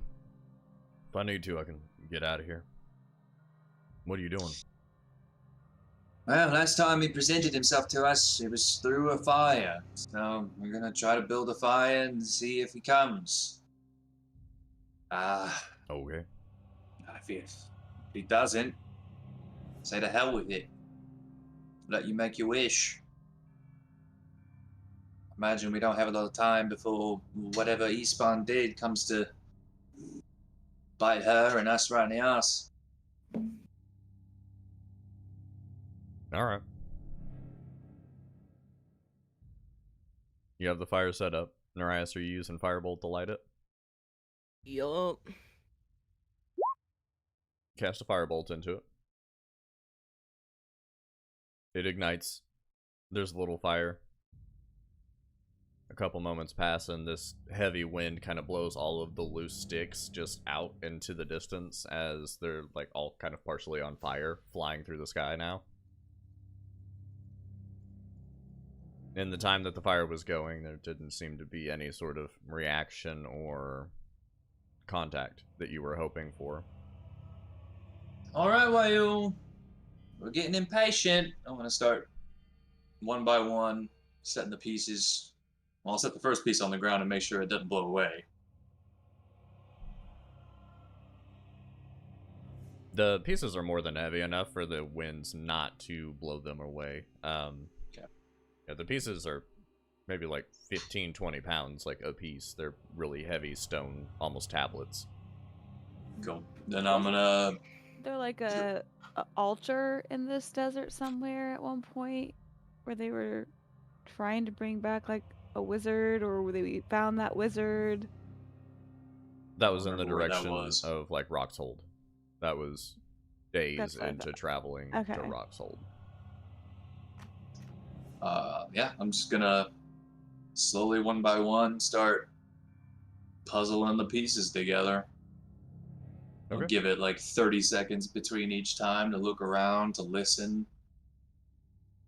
But if I don't hear anything, I'm just going to keep putting them together. Okay. You keep putting all the pieces together. They're almost like carved out to where they fit together like puzzle pieces, so you're just kind of like snapping them together as you hear the stone kind of get each piece in. A few minutes pass while you're going one at a time, and you get to the final piece. The last head of the blind ghost, the Scaladorth. You have it in your hand. The rest of the pieces are put together. Just look at the group. Look at Magda. We ready? Last chance, Lyle.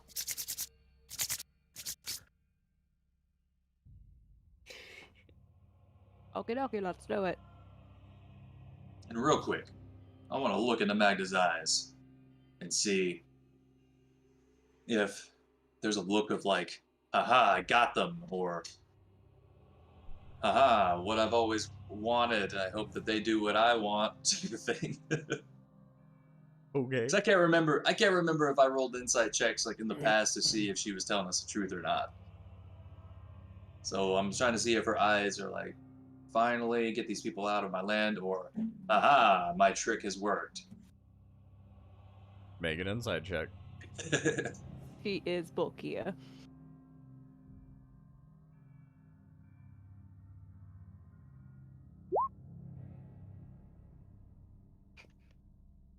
Nice. Magda has kind of like almost a sense of excitement that you've seen from her. She's pretty monotone and chill about everything for the most part. But you see that there is like bubbling feelings of excitement, like to some extent. She's not like overjoyous and shouting and yelling, but you can see that she's excited for whatever's about to happen. Cool. Okay. You push the last piece together.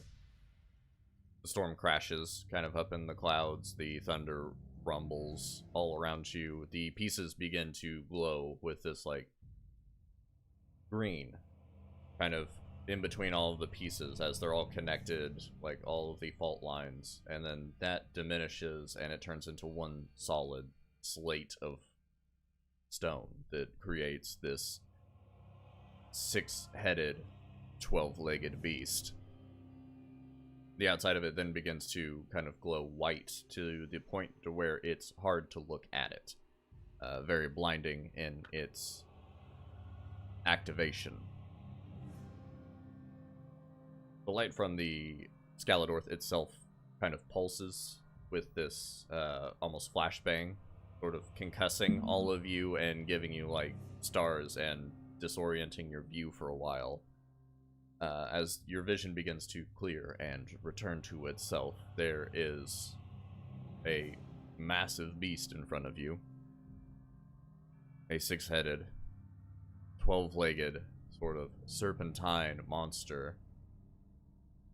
Standing maybe 5 to 6 stories tall, as the heads are all kind of like rearing up over your party. The body almost extending like almost like a mountain range into the distance, as you see it's almost like distorting itself and become like fading out with the distance that it covers, as all these heavy legs are beginning to like sink into sand and the heads begin to point down in your direction, Flynn. Congratulations. What is your wish?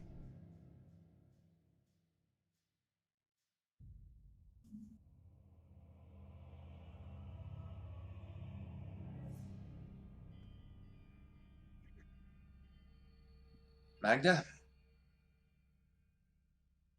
Everyone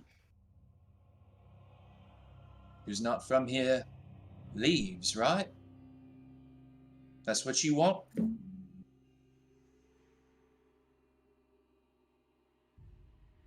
Yeah, I mean, that'd be pretty cool.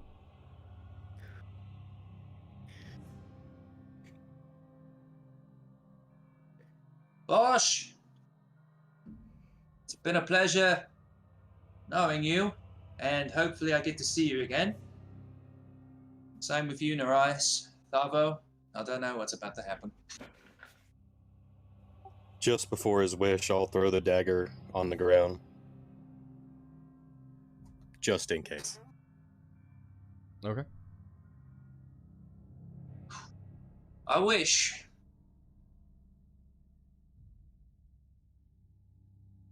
Everyone not from Muthana goes back to where they came from.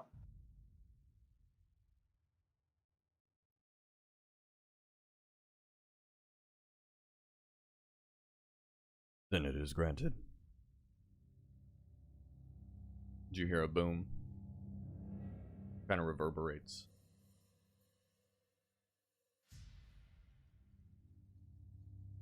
The storm crashes a little bit more. The winds pick up and begin blowing. The pieces of this 6-headed, 12-legged beast begin to almost like dissolve and crack, and pieces begin to fall as these large chunks of what looks like stone begin falling in your direction. But before they hit the ground, they almost like dissipate and blow away in these high winds as it is turning into a dust storm that's scattering across this desert.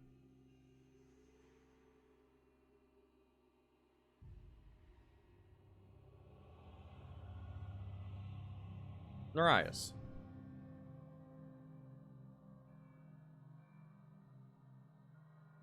You kind of blink at this flash of light as this colossal beast is turning into stone, breaking apart and disappearing as lightning fills the sky and almost like in this blinding sense, once again, concusses your senses. As you begin to regain your sense, it is only you and Magda standing here in between the forest and desert climate. A dagger that was gifted from a abyssal deity is laying kind of 5 feet away from you in the grass.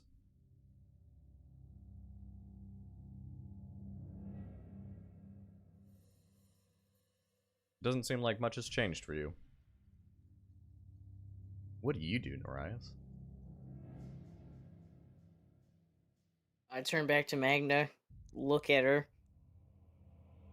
look at the dagger. I walk over to the dagger and just kind of kneel by it and look at it.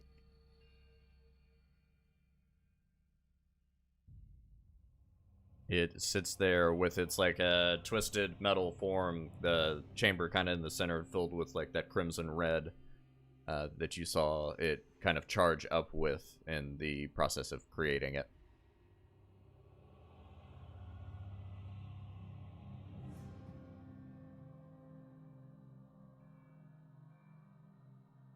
You now have a really powerful dagger. Stab Magda. He stabs her. Cat. So, what does this mean for us? I see to Magna. Well, I'm guessing they did it. We'll need to send out some groups to investigate the families, see if they're all gone too. But I think this is it for us.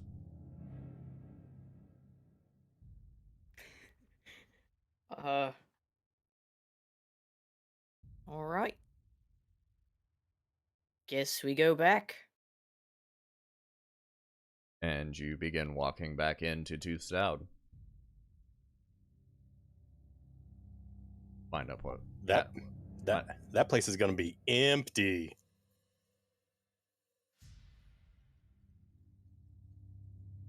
Yes. Find out. Thavo, Flynn, Bosch. All 3 of you. We're on a boat. I'm gonna flip out. We're at Castle Strahd. You're gonna go back to the Feywild, Bosch is, right? Back to where you came from. Where you were Find born. out. I'm gonna find out. if I'm not Yule the whole time. Mwah! The three of you reappear, gaining consciousness, almost concussed by the same flash of lightning, and as your senses kind of gather,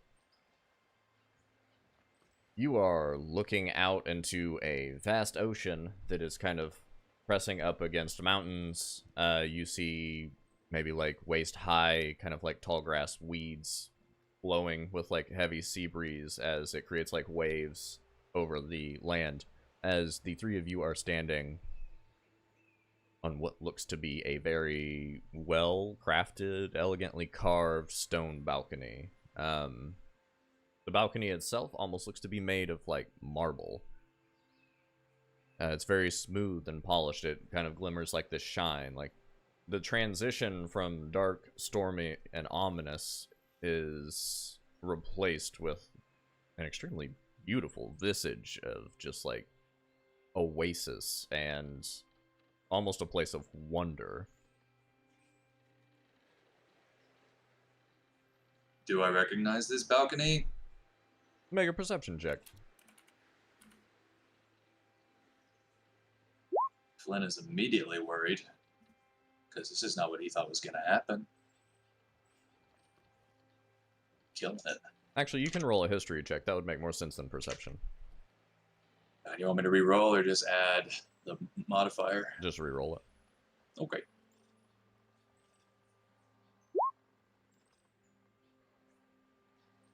Killing it.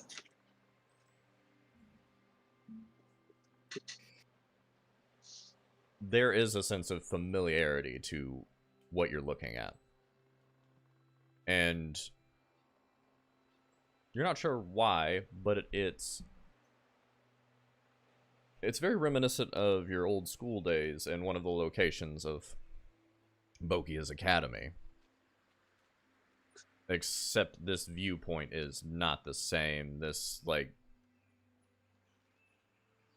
right up against the ocean, mountain range, this grass blowing. You don't remember any of the academies being in a location like this.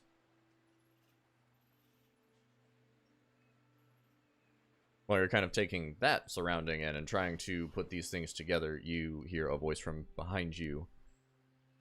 Well done. As you turn around and see the bright, flowing, like, red hair elven gentleman wearing, like, this purple jacket, this dark, kind of, like, ploofed out shirt. You see what was described to you as Wyul, and the same figure that you saw kind of create itself in a bonfire.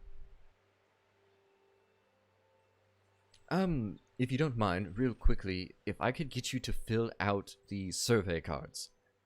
I have some questions, and I would like to know your thoughts. And he begins to, like, pull out these little clipboards that are on stone and just begins, like, almost forcing them into your hands as you're looking down, and it's kind of like a starred ranking system. Like Yelp, maybe, would be in existence. See, now, Tharva, this is what I was talking about here. And you see all of these different encounters that each of you independently had experienced inside of Muthana while you were on the continent. And it asks you to rank the difficulty, what would be the best solution to these problems, and if you were to find something like this in the wild, would you revisit? And you see, like, the Tomb of Horrors, the bank heist, different combats, wagon traversals are all jotted down in a starred system for you to rank. If you could, just at any moment, fill these out. Detail your experiences so I can better prepare in the future. Prepare for what in the future? May I ask why you? Oh, to keep Orcus sealed, of course. I want to make sure that, you know, anybody in there can't just willy-nilly release Orcus. I want to make sure it's challenging enough. It seems Insight you all... check. Yeah, go ahead. While he's talking, it seems you all did struggle a bit with that Tomb of Horrors. That was very fun to watch. Wait, what?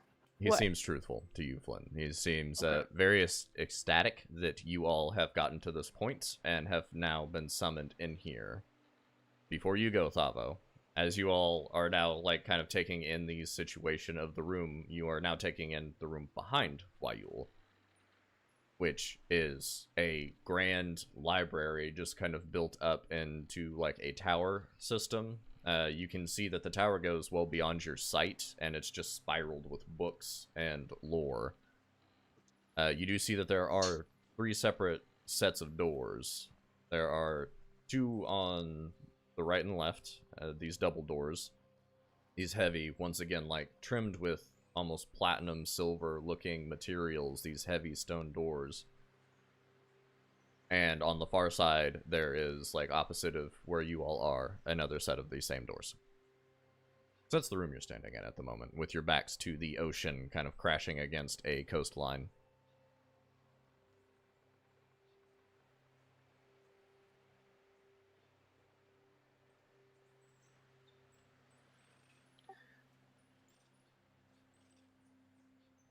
I'm just looking at Thavo because she looks like she wants to say something.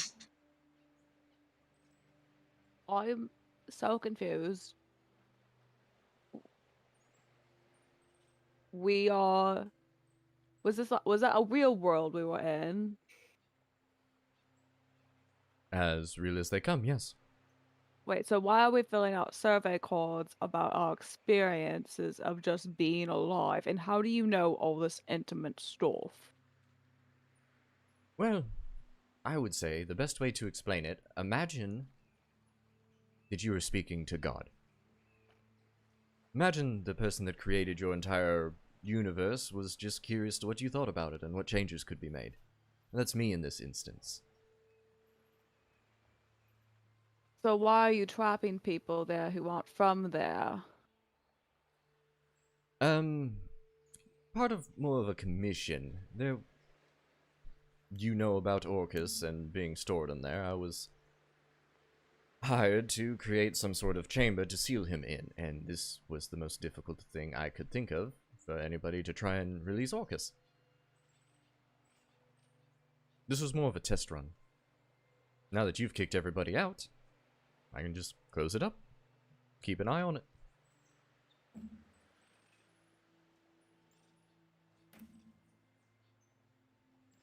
And the Skaladoth pieces, what was your countermeasures if the wrong people got that, found out about August and said, I wish you were released?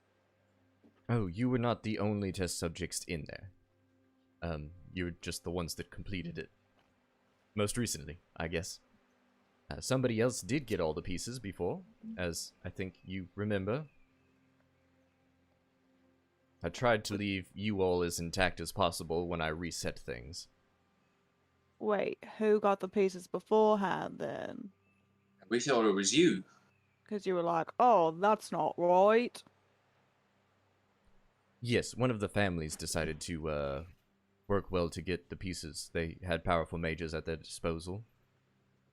Some mistakes were made. Was Berkir working with one of the families? Not to my knowledge, no. So was she lying when she said she had a piece all along, or was she mistaken?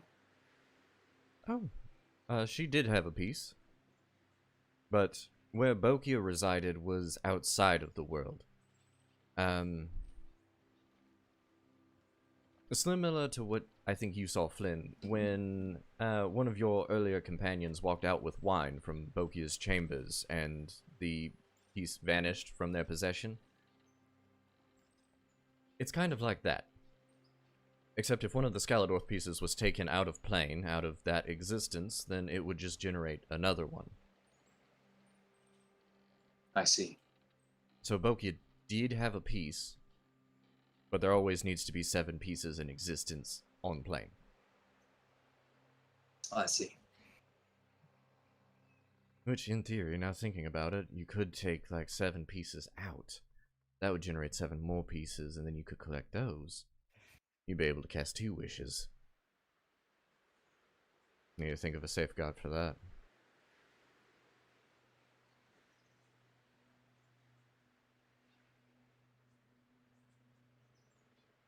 Maybe just let the Muthanans, the people of Toothstown, allow them to keep all the pieces at all times, maybe. I can't do that. Based on other studies that I've done with programmed life, created life, there tends to always be some sort of upheaval or attack on government. Somebody becomes corrupted with the power that they are given. Always kind of turns into a risky business. So if everyone that's native to Muthana had the pieces, eventually, maybe hundreds of years, thousands of years down the line, they would just wish Orcus be free because, I don't know, they're an ass. Makes sense.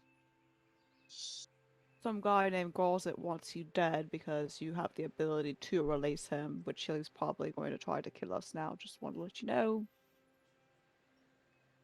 Good to know.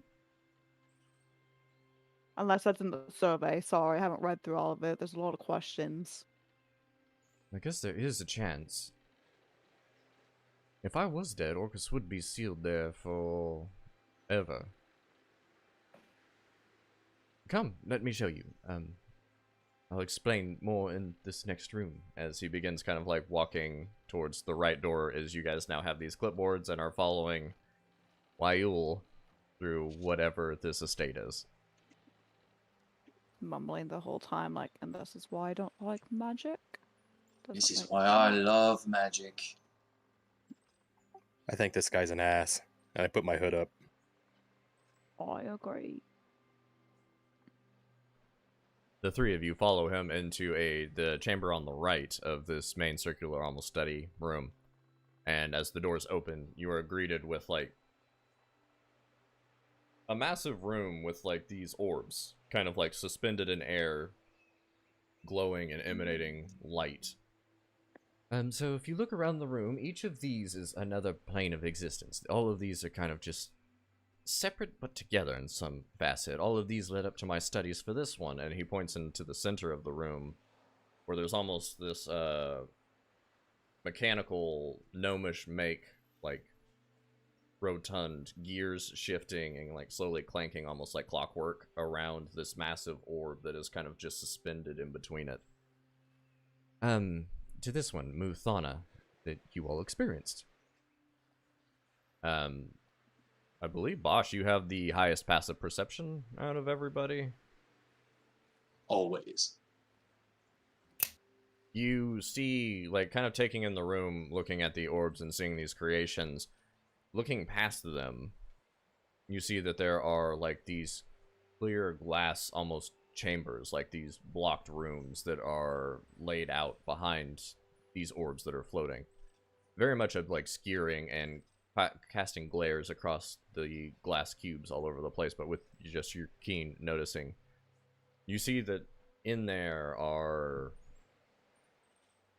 50, 60-ish people, like, in each cube, broken up into, like, 4s or 5s as it covers the room. And they're all somewhat just suspended, lifeless, hovering, as almost like a plant that's starting to bud. These stems are protruding from the ground, and they reach this bulb that is somewhat, like, open, and it's directed towards their face, and almost like keeping them in a stasis. And they're all just hovering by these weird contraptions outside of this main chamber. Who are all of them? They're all people similar to yourselves that have ventured into these different planes or realities to partake in tests. You three, of course, didn't sign any documents. You just stumbled in. And I said, they look capable.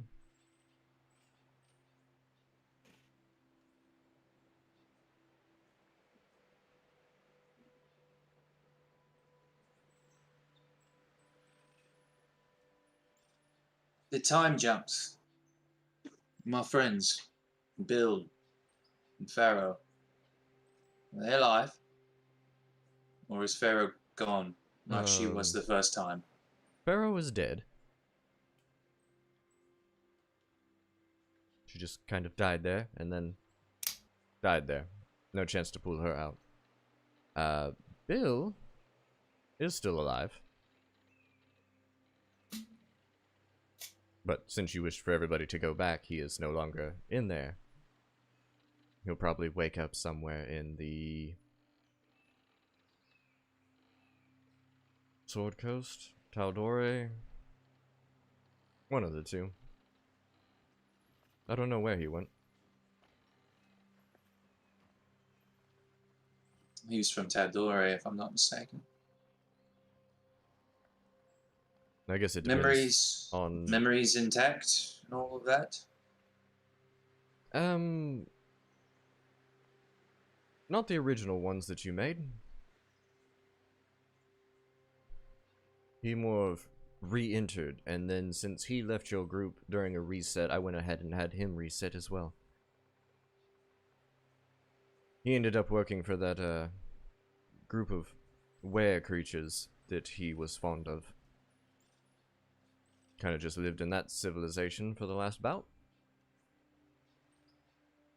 So you don't remember me or Pharaoh? No.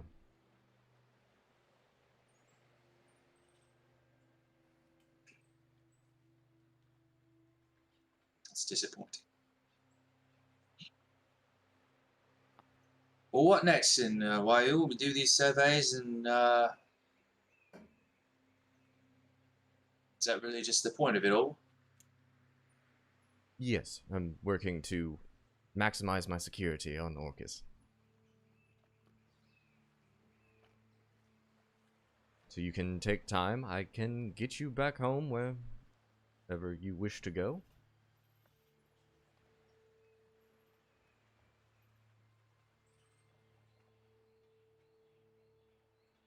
So you don't feel guilty playing with other people's lives and emotions?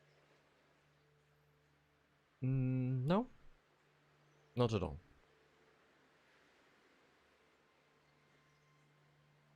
It's hard to focus on those things when you create life, such as I do. And any additional comments or questions section, I would like to punch your face very hard. Did you just really make the big bad guy a DM?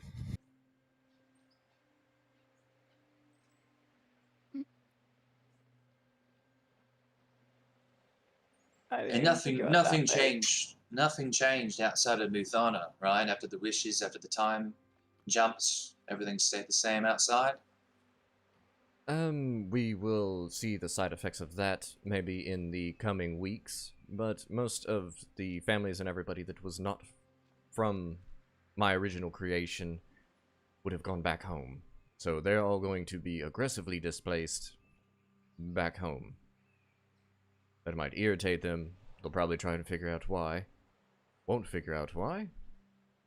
And then just go back to their normal lives. They may try to revisit, which is entirely possible. The doors are open. Do you not want to seal those? In order for Muthana itself to be sustained, I need to have it access the outer planes. It's almost tethered to each layer of the planes, collecting energy, which is how I've been able to create life and civilization like this. So if it was sealed, the resources eventually would be gone. The people would die. The plane itself would become unstable and probably crumble. And then August. Orcus would be cast out as...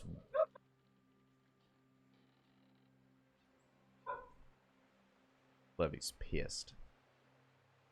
I think we have a roof guy here. I'm gonna go check.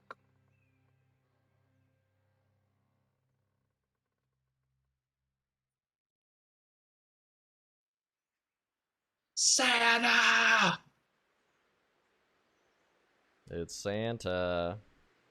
We can actually jump to something else while we're doing that. Norias.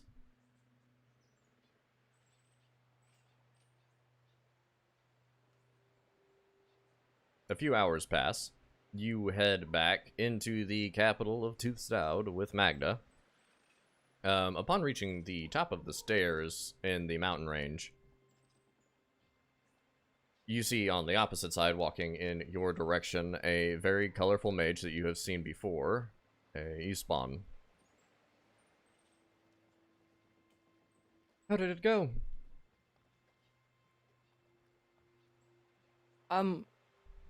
Good. I do have some questions though. Please, go ahead. So, where did they all go? If they asked to go back home, they probably went back home.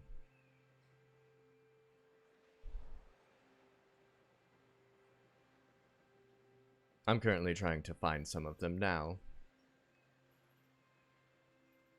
I can let you know as soon as I find out.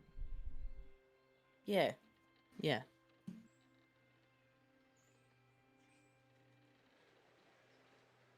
And what about this, as I hold out the dagger? I take it that's the, weird deity thing that was created. You would be correct. I mean, for research purposes, I'd be willing to buy it off of you and study it. How does 10,000 gold sound? Not enough. This is enough to kill almost anything. Then what would be a reasonable price? I don't think a price would justify the amount of power that this thing holds. Are you sure? Pretty sure. Very well.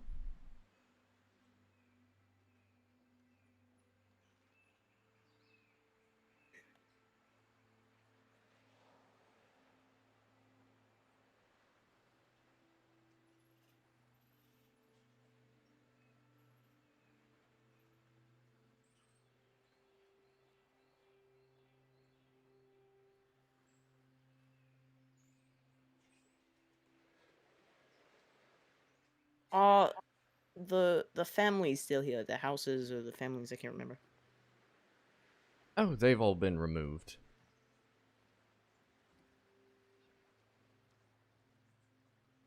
An Orcus? I believe Orcus is still in the capital, as far as my knowledge. Not been there to figure that out.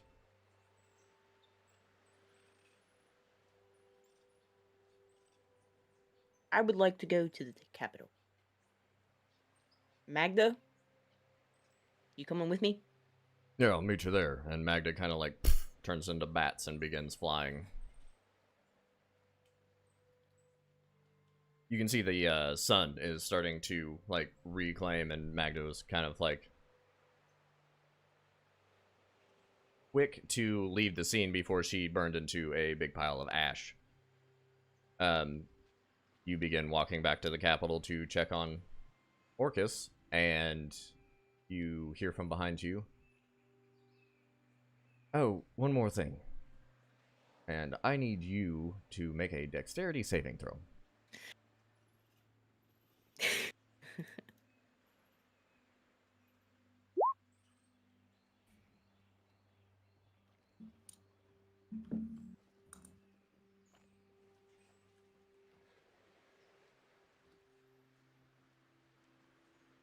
You take 75 points of force damage as you feel your core begin to turn to ash and wither away, as you are now picked up by the heavy winds blowing the clouds away and turned into a pile of dust.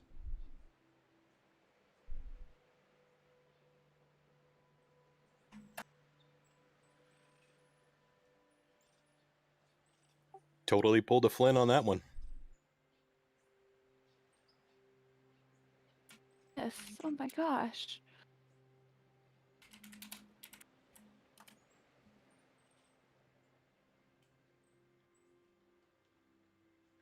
And with that, we're back to the three of you. I'm sorry, I just, lost my train of thought. What were we talking about?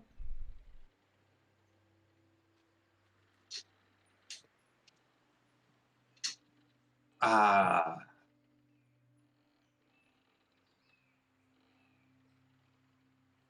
We weren't able to seal it off because natural resources, blah, blah, then it would collapse and then Orcus would be ejected. Aye. Yes. So it can't be sealed, but it is a possibility that people will re-enter and cause. Oof. I can imagine. God, I don't know what Eastbound did to Bokia. Do you know what took place? Bokia very much has tried to interfere with my workings before. We're both very guarded against each other. It's hard for them to pry on me and me to pry on them, so I am unsure of Bokia's current state. But you did see that Eastbound retrieved the piece and had blood on her. Yes, I witnessed all of that. This may be a conversation for another time, but I imagine you are aware of my history with Bokia and some of the experiments that she did on my people. Somewhat. I didn't so much listen to all of your conversations in and out. I didn't look up your histories or anything like that. I just kind of had crude knowledge of all of you as you traversed into Muthana. I knew you were a student of the Academy. I knew you had left under unfavorable terms, but that was all I needed to know, that you were a worthwhile candidate to monitor. So by pulling some strings, I could kind of get you and other people I was interested in to group up.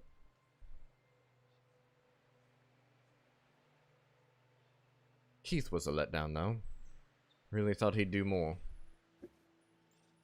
Yeah, he was a good man. Does he have family here? Keith was native to Muthana. Ah, balls.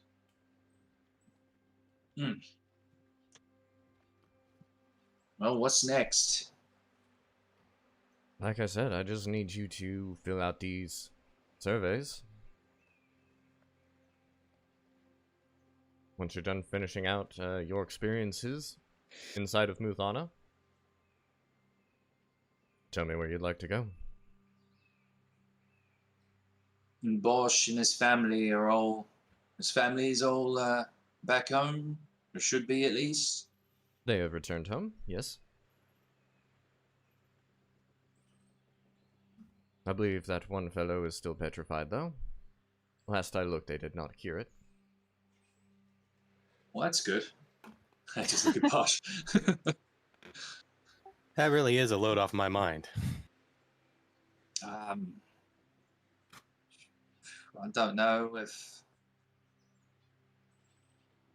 I necessarily agree with all your methods, but as far as I can tell, they weren't as bad as Bokia's methods. Got unfinished business with her. Maybe. I don't know. My ultimate goal was just to try to do something good with my abilities. I don't know if you've got other things that you plan on doing to help the world. If you need assistance, I might be willing to do something like that. Are you asking to start an apprenticeship with me? Possibly. Or if you need some sort of a wandering wizard, collect intel. I don't know. I'm interested in learning. That's what we do, isn't it? And it'd be nice if I found a mage who actually had everyone's best interests at heart and not just their own. This can be discussed further. I would like to see the extent of your abilities, things like that. Your understanding of what it is I study. And we can go from there. You do seem astute and studied in Bokia's academy, so that is a good mark on your record. We'll discuss. After everybody is returned home, of course, we can have a sit down.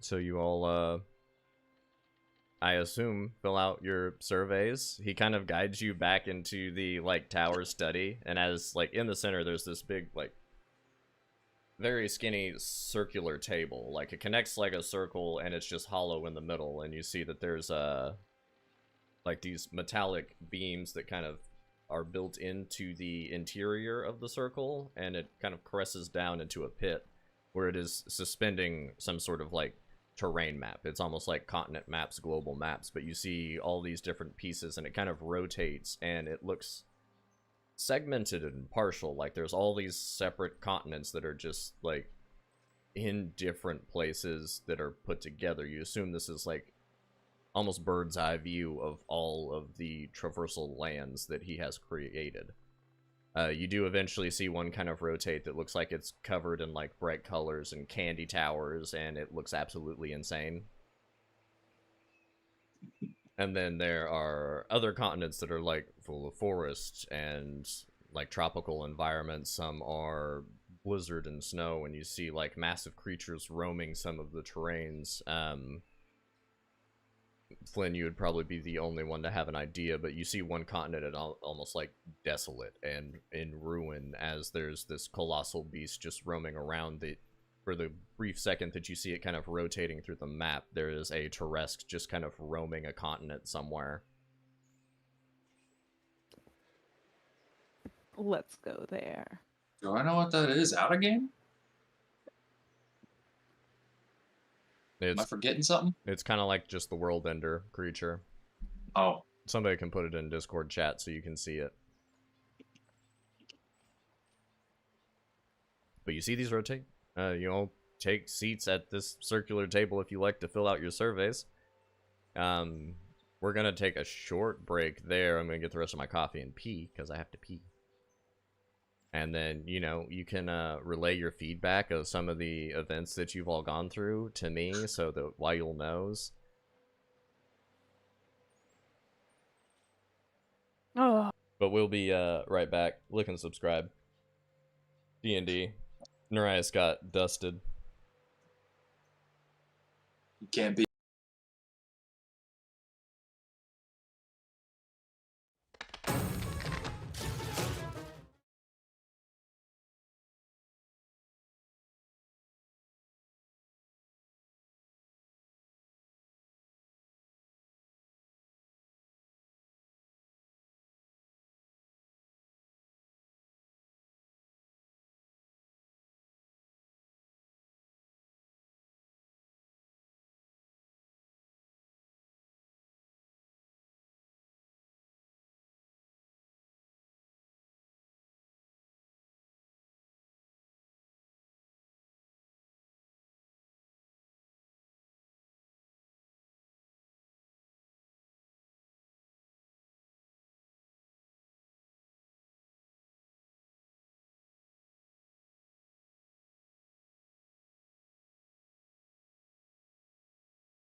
We'll get back on the internet.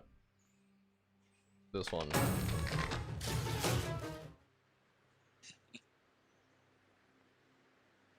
So, back to where we were.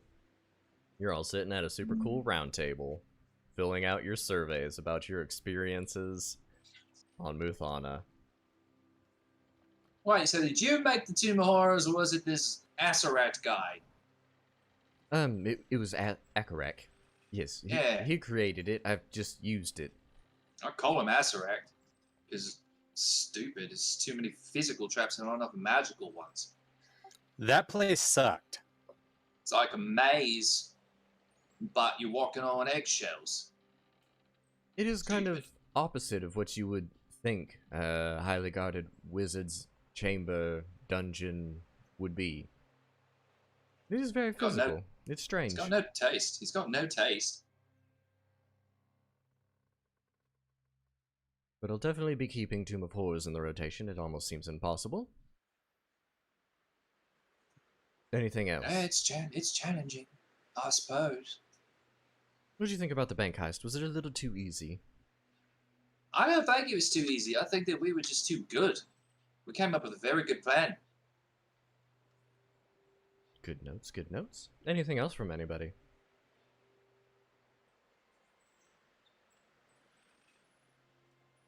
I punch you very, very hard before I leave. Of course, if you'd like to. Thank you.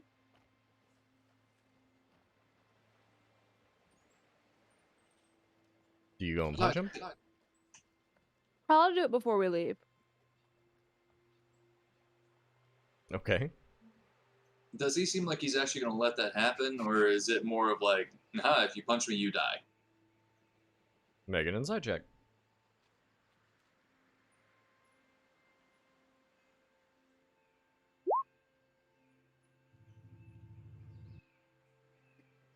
He seems pretty sincere in allowing Thavo to punch him. Yes. I won't stop her then if he's going to allow it. Could you send word to our friend Narias that we're okay? I don't know if he entirely knows what's going on with us. I don't typically reach out to the beings, because then it turns into some weird religious cult, as you saw in the woods. It gets a little weird. I can, though. Give me just a moment. You see, he kind of like slowly walks, like arms like in front of him, kind of crossed, one hand holding the other wrist, as he crosses over to another side that of this table that seems very like built up, and this section seems to have like runic carvings covering the top of it, and almost like a piano pedals at the bottom.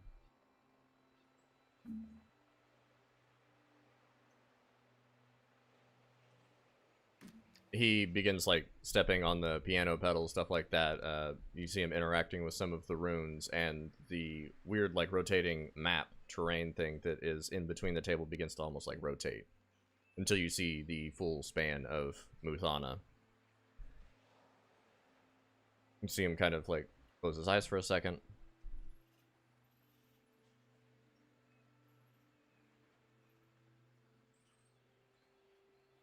Eyes open.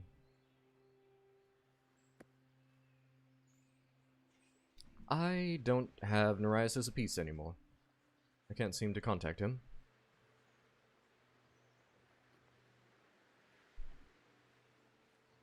Was he from Muthana? Yes, he was one of the citizens born there and raised. Huh. What's that mean?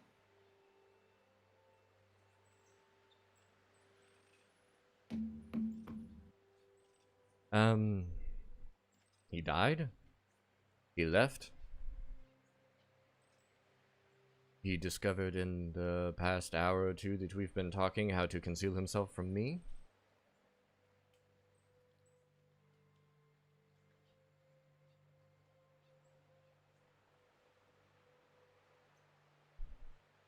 Ooh.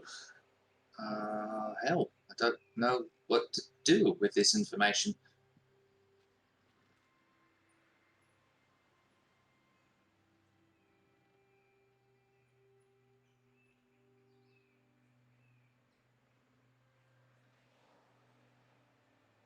Agdar rewarded him with some secret cloak. He does like clothes a lot.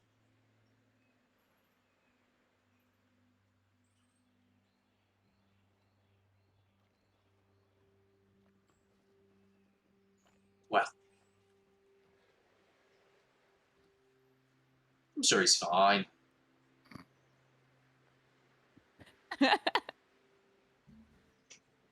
Or the right.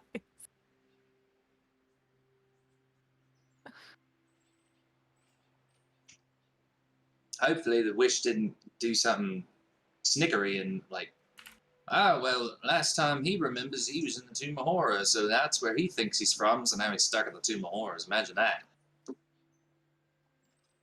It would be unfortunate for him. He was very fixed on false bottoms.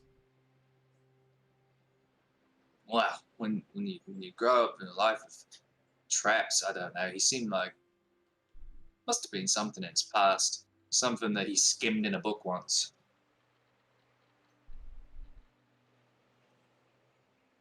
He did love skimming books.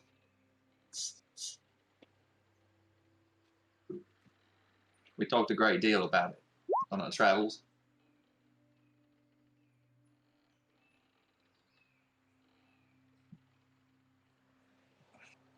Let's see. Tomb of Horrors. Bullshit. In all capital letters. But still challenging and I guess very good. Asscrack is a terrible wizard. Blah. I think the only real note I would give is making sure people don't accidentally get pulled into your world. Sure, yeah. But like I said, with it tethered between the other planes, it is near impossible to control who gets in or out. I mean, maybe make like some signs or something like "Don't go to Mathana, you won't come back." Like that could be helpful. See, I tried some sort of greeting before, but it was very off-putting. It was just kind of like a robotic man with a crown that kept repeating the same lines, and it was more disturbing than informative. But I decided that wasn't the best idea. Plus, a lot of people would take it as a challenge. I mean, think of how many times you've seen, don't press this button. And you're like, well, now I've got to press this button. I Yes. mean, why don't you like fill the outside waters with like a ton of like sea creatures? They're like, "Oh, don't come in here." There's a handful that are existent out there, but then that would just be cruel, wouldn't it? People I mean, sailing into Muthana just get eviscerated. But what if you created them? Since you like to create things, obviously, you create ones that don't actually eat them. They just scare them off. They're like, bah, bah, bah. It's That tough. sounds You'll ridiculous.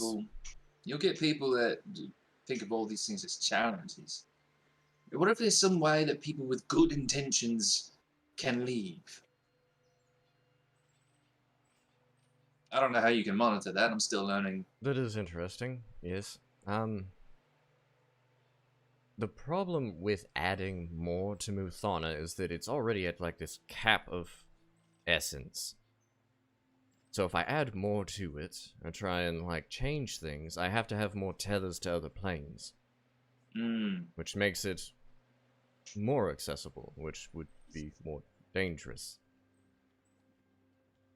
Understandable. That's why I've created such a difficult continent to traverse or navigate through to get these lore items that exist. That's why there's already so many portals. I don't really want more access into Muthana.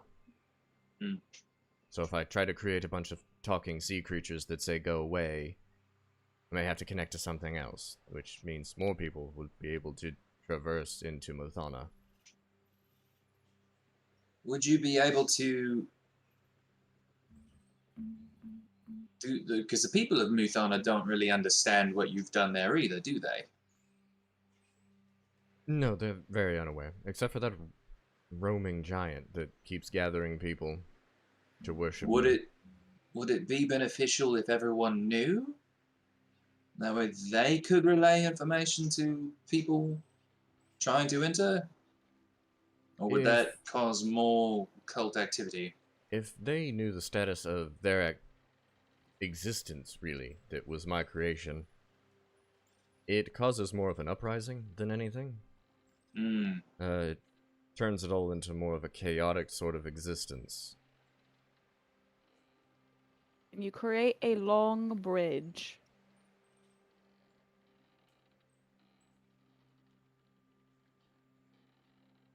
To?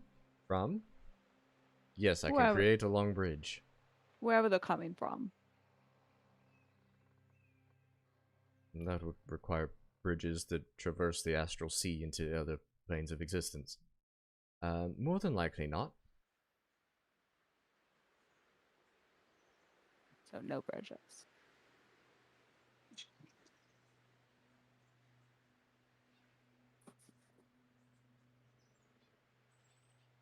What if you had a really long rope? Silence! That's the next spell I'm learning is silence. I'm gonna create a character that just loves rope so much. You already have. I am Rope Man. Whew. Well, You can't create like some teleportation circles and be like people just pay to go through them to where they need to go. look at you. Suggesting magical means of For the good of the solving people. problems. Good of people, not saying I would use it. That's character growth right there. Went from bridge to ropes to teleportation circle. I'm rubbing off on you. I still think ropes were the best idea. Like I said, your experiences in there allow me to adjust and fix things as necessary. You're more of real-life testers in a world. Oh wait, You if might- you said you can create those 7 pieces again, possibly you can make a duplicate of them, but just always keep the 7 pieces on you. And when too many people are there, you're like, all right, I'm gonna wish for them all out. You just keep wishing them out. If I have the 7 pieces on me, then that would make me a target. And somebody might show up here, kill me, steal the pieces, something like that, release Orcus.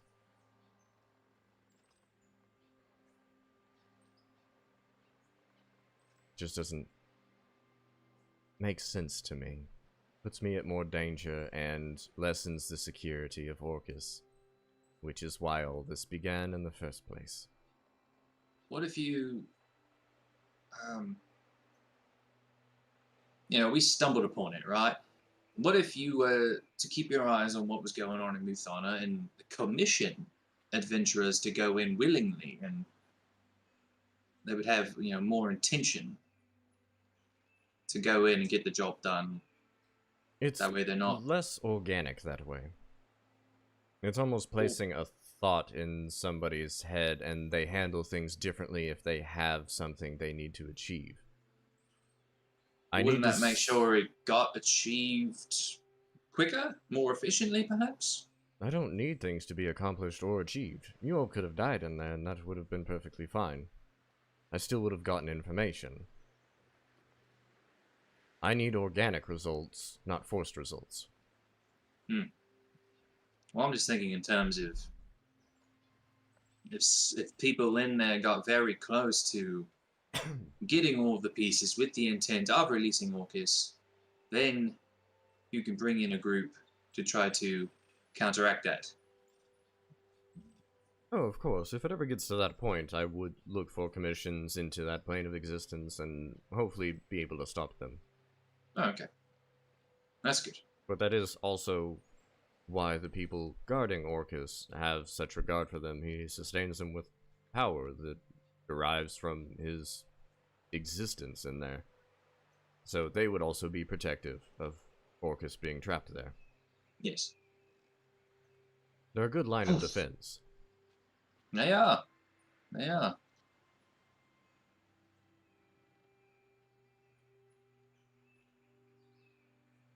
Almost too trusting of me, though.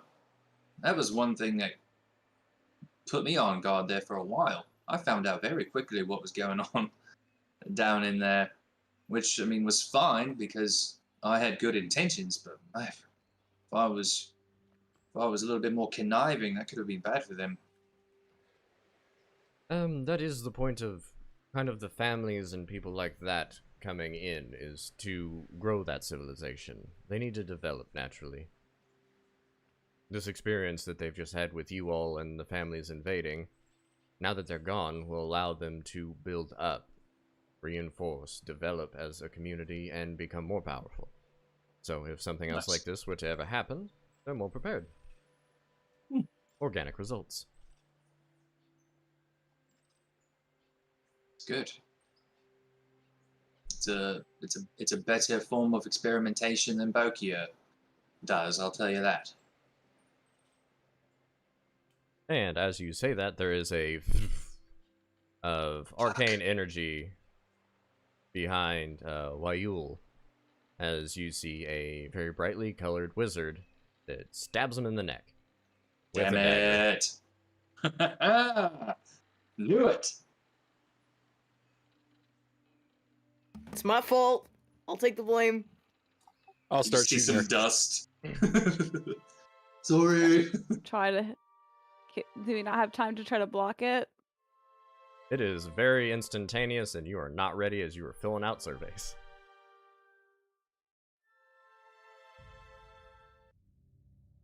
What was that? That was like 100 D10, right?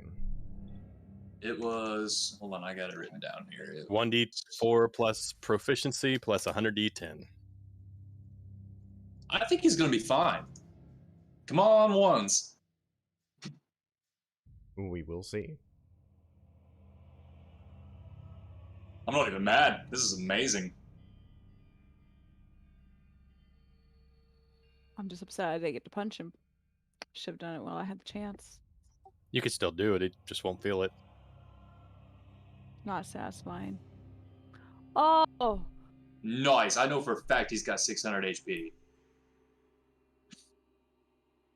You hear the as blood kind of escapes, and the dagger's just in his neck. Seems I finally found you, Wyle. And the chamber kind of unleashes the chemical that was inside, made up of fey blood. And you watch Wyle kind of like bubble and become grotesque and expand as now the skin begins to melt and fall apart as a massive demonic creature, these long limbs, like 4 sets of them, and massive legs out of the sides kind of just erupt and fill the chamber, standing about 20 feet. I hope you all were prepared to fight, as she kind of turns her attention towards the monstrosity in the center of the room. And that's where we'll pick up next time. Okay, so Eastbond did not turn into this creature. Wayul has turned into this creature. Can I make sure to mark the ending of the adventure a 1-star? Because that guy looks horrible. Oh, fuck, I don't like this last bit. 0 stars. Hold on real quick, let me write this down Hold on, 20 minutes. before I forget. This just changes all of my answers. You got an Good eraser? Good note. Good note. And next time we will go into the grand final fight against some demonic monstrosity that has 545 hit points. That Trixie Beach. And Nereis is dead. Moment of silence for Nereis.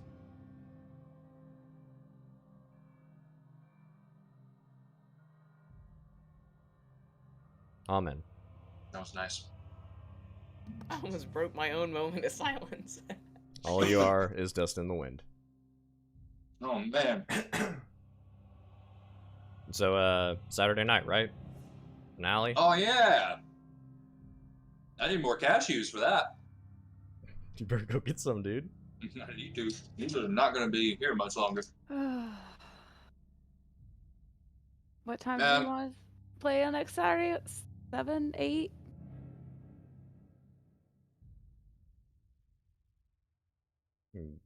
Shoot for like 7:30-ish, 7:30, and then we can be done at 11. We'll see. We might be done at 8. You very well might be done at 8. Because how big is this chamber? It's pretty big. Like, you're in kind of like... It essentially is built like there's 3 dome structures kind of outside of it, but it's a big center tower, which is the study that you're in. So, like, this creature is standing up in this giant study, and it's probably, I'd say, like, maybe like 100 feet across. Like, oh, nice. Like a 100-foot circle. How tall? Pretty tall? It goes farther than you can see, so yeah. I love it. Yes. I'm not scared anymore. Would my mage armor have been reset after the wish? No, it'd still be up. Nice. Nice. Easy. Easy. I'm not worried at all. Eastbon knew what this dagger was the whole time, even though we didn't. You don't know. I mean, you could ask her. Did you know what this was the whole time? No, I don't know. You guys are just writing down your descriptions of the world, and she's like casting spells. No, I didn't know. What was this? I just thought it was gonna kill him. Well, I'm gonna get off the internet. Thanks, Tube. Thanks for being Tubey. Like and subscribe. Da-da-ba-ba-ba-da-da-ba. Goodbye.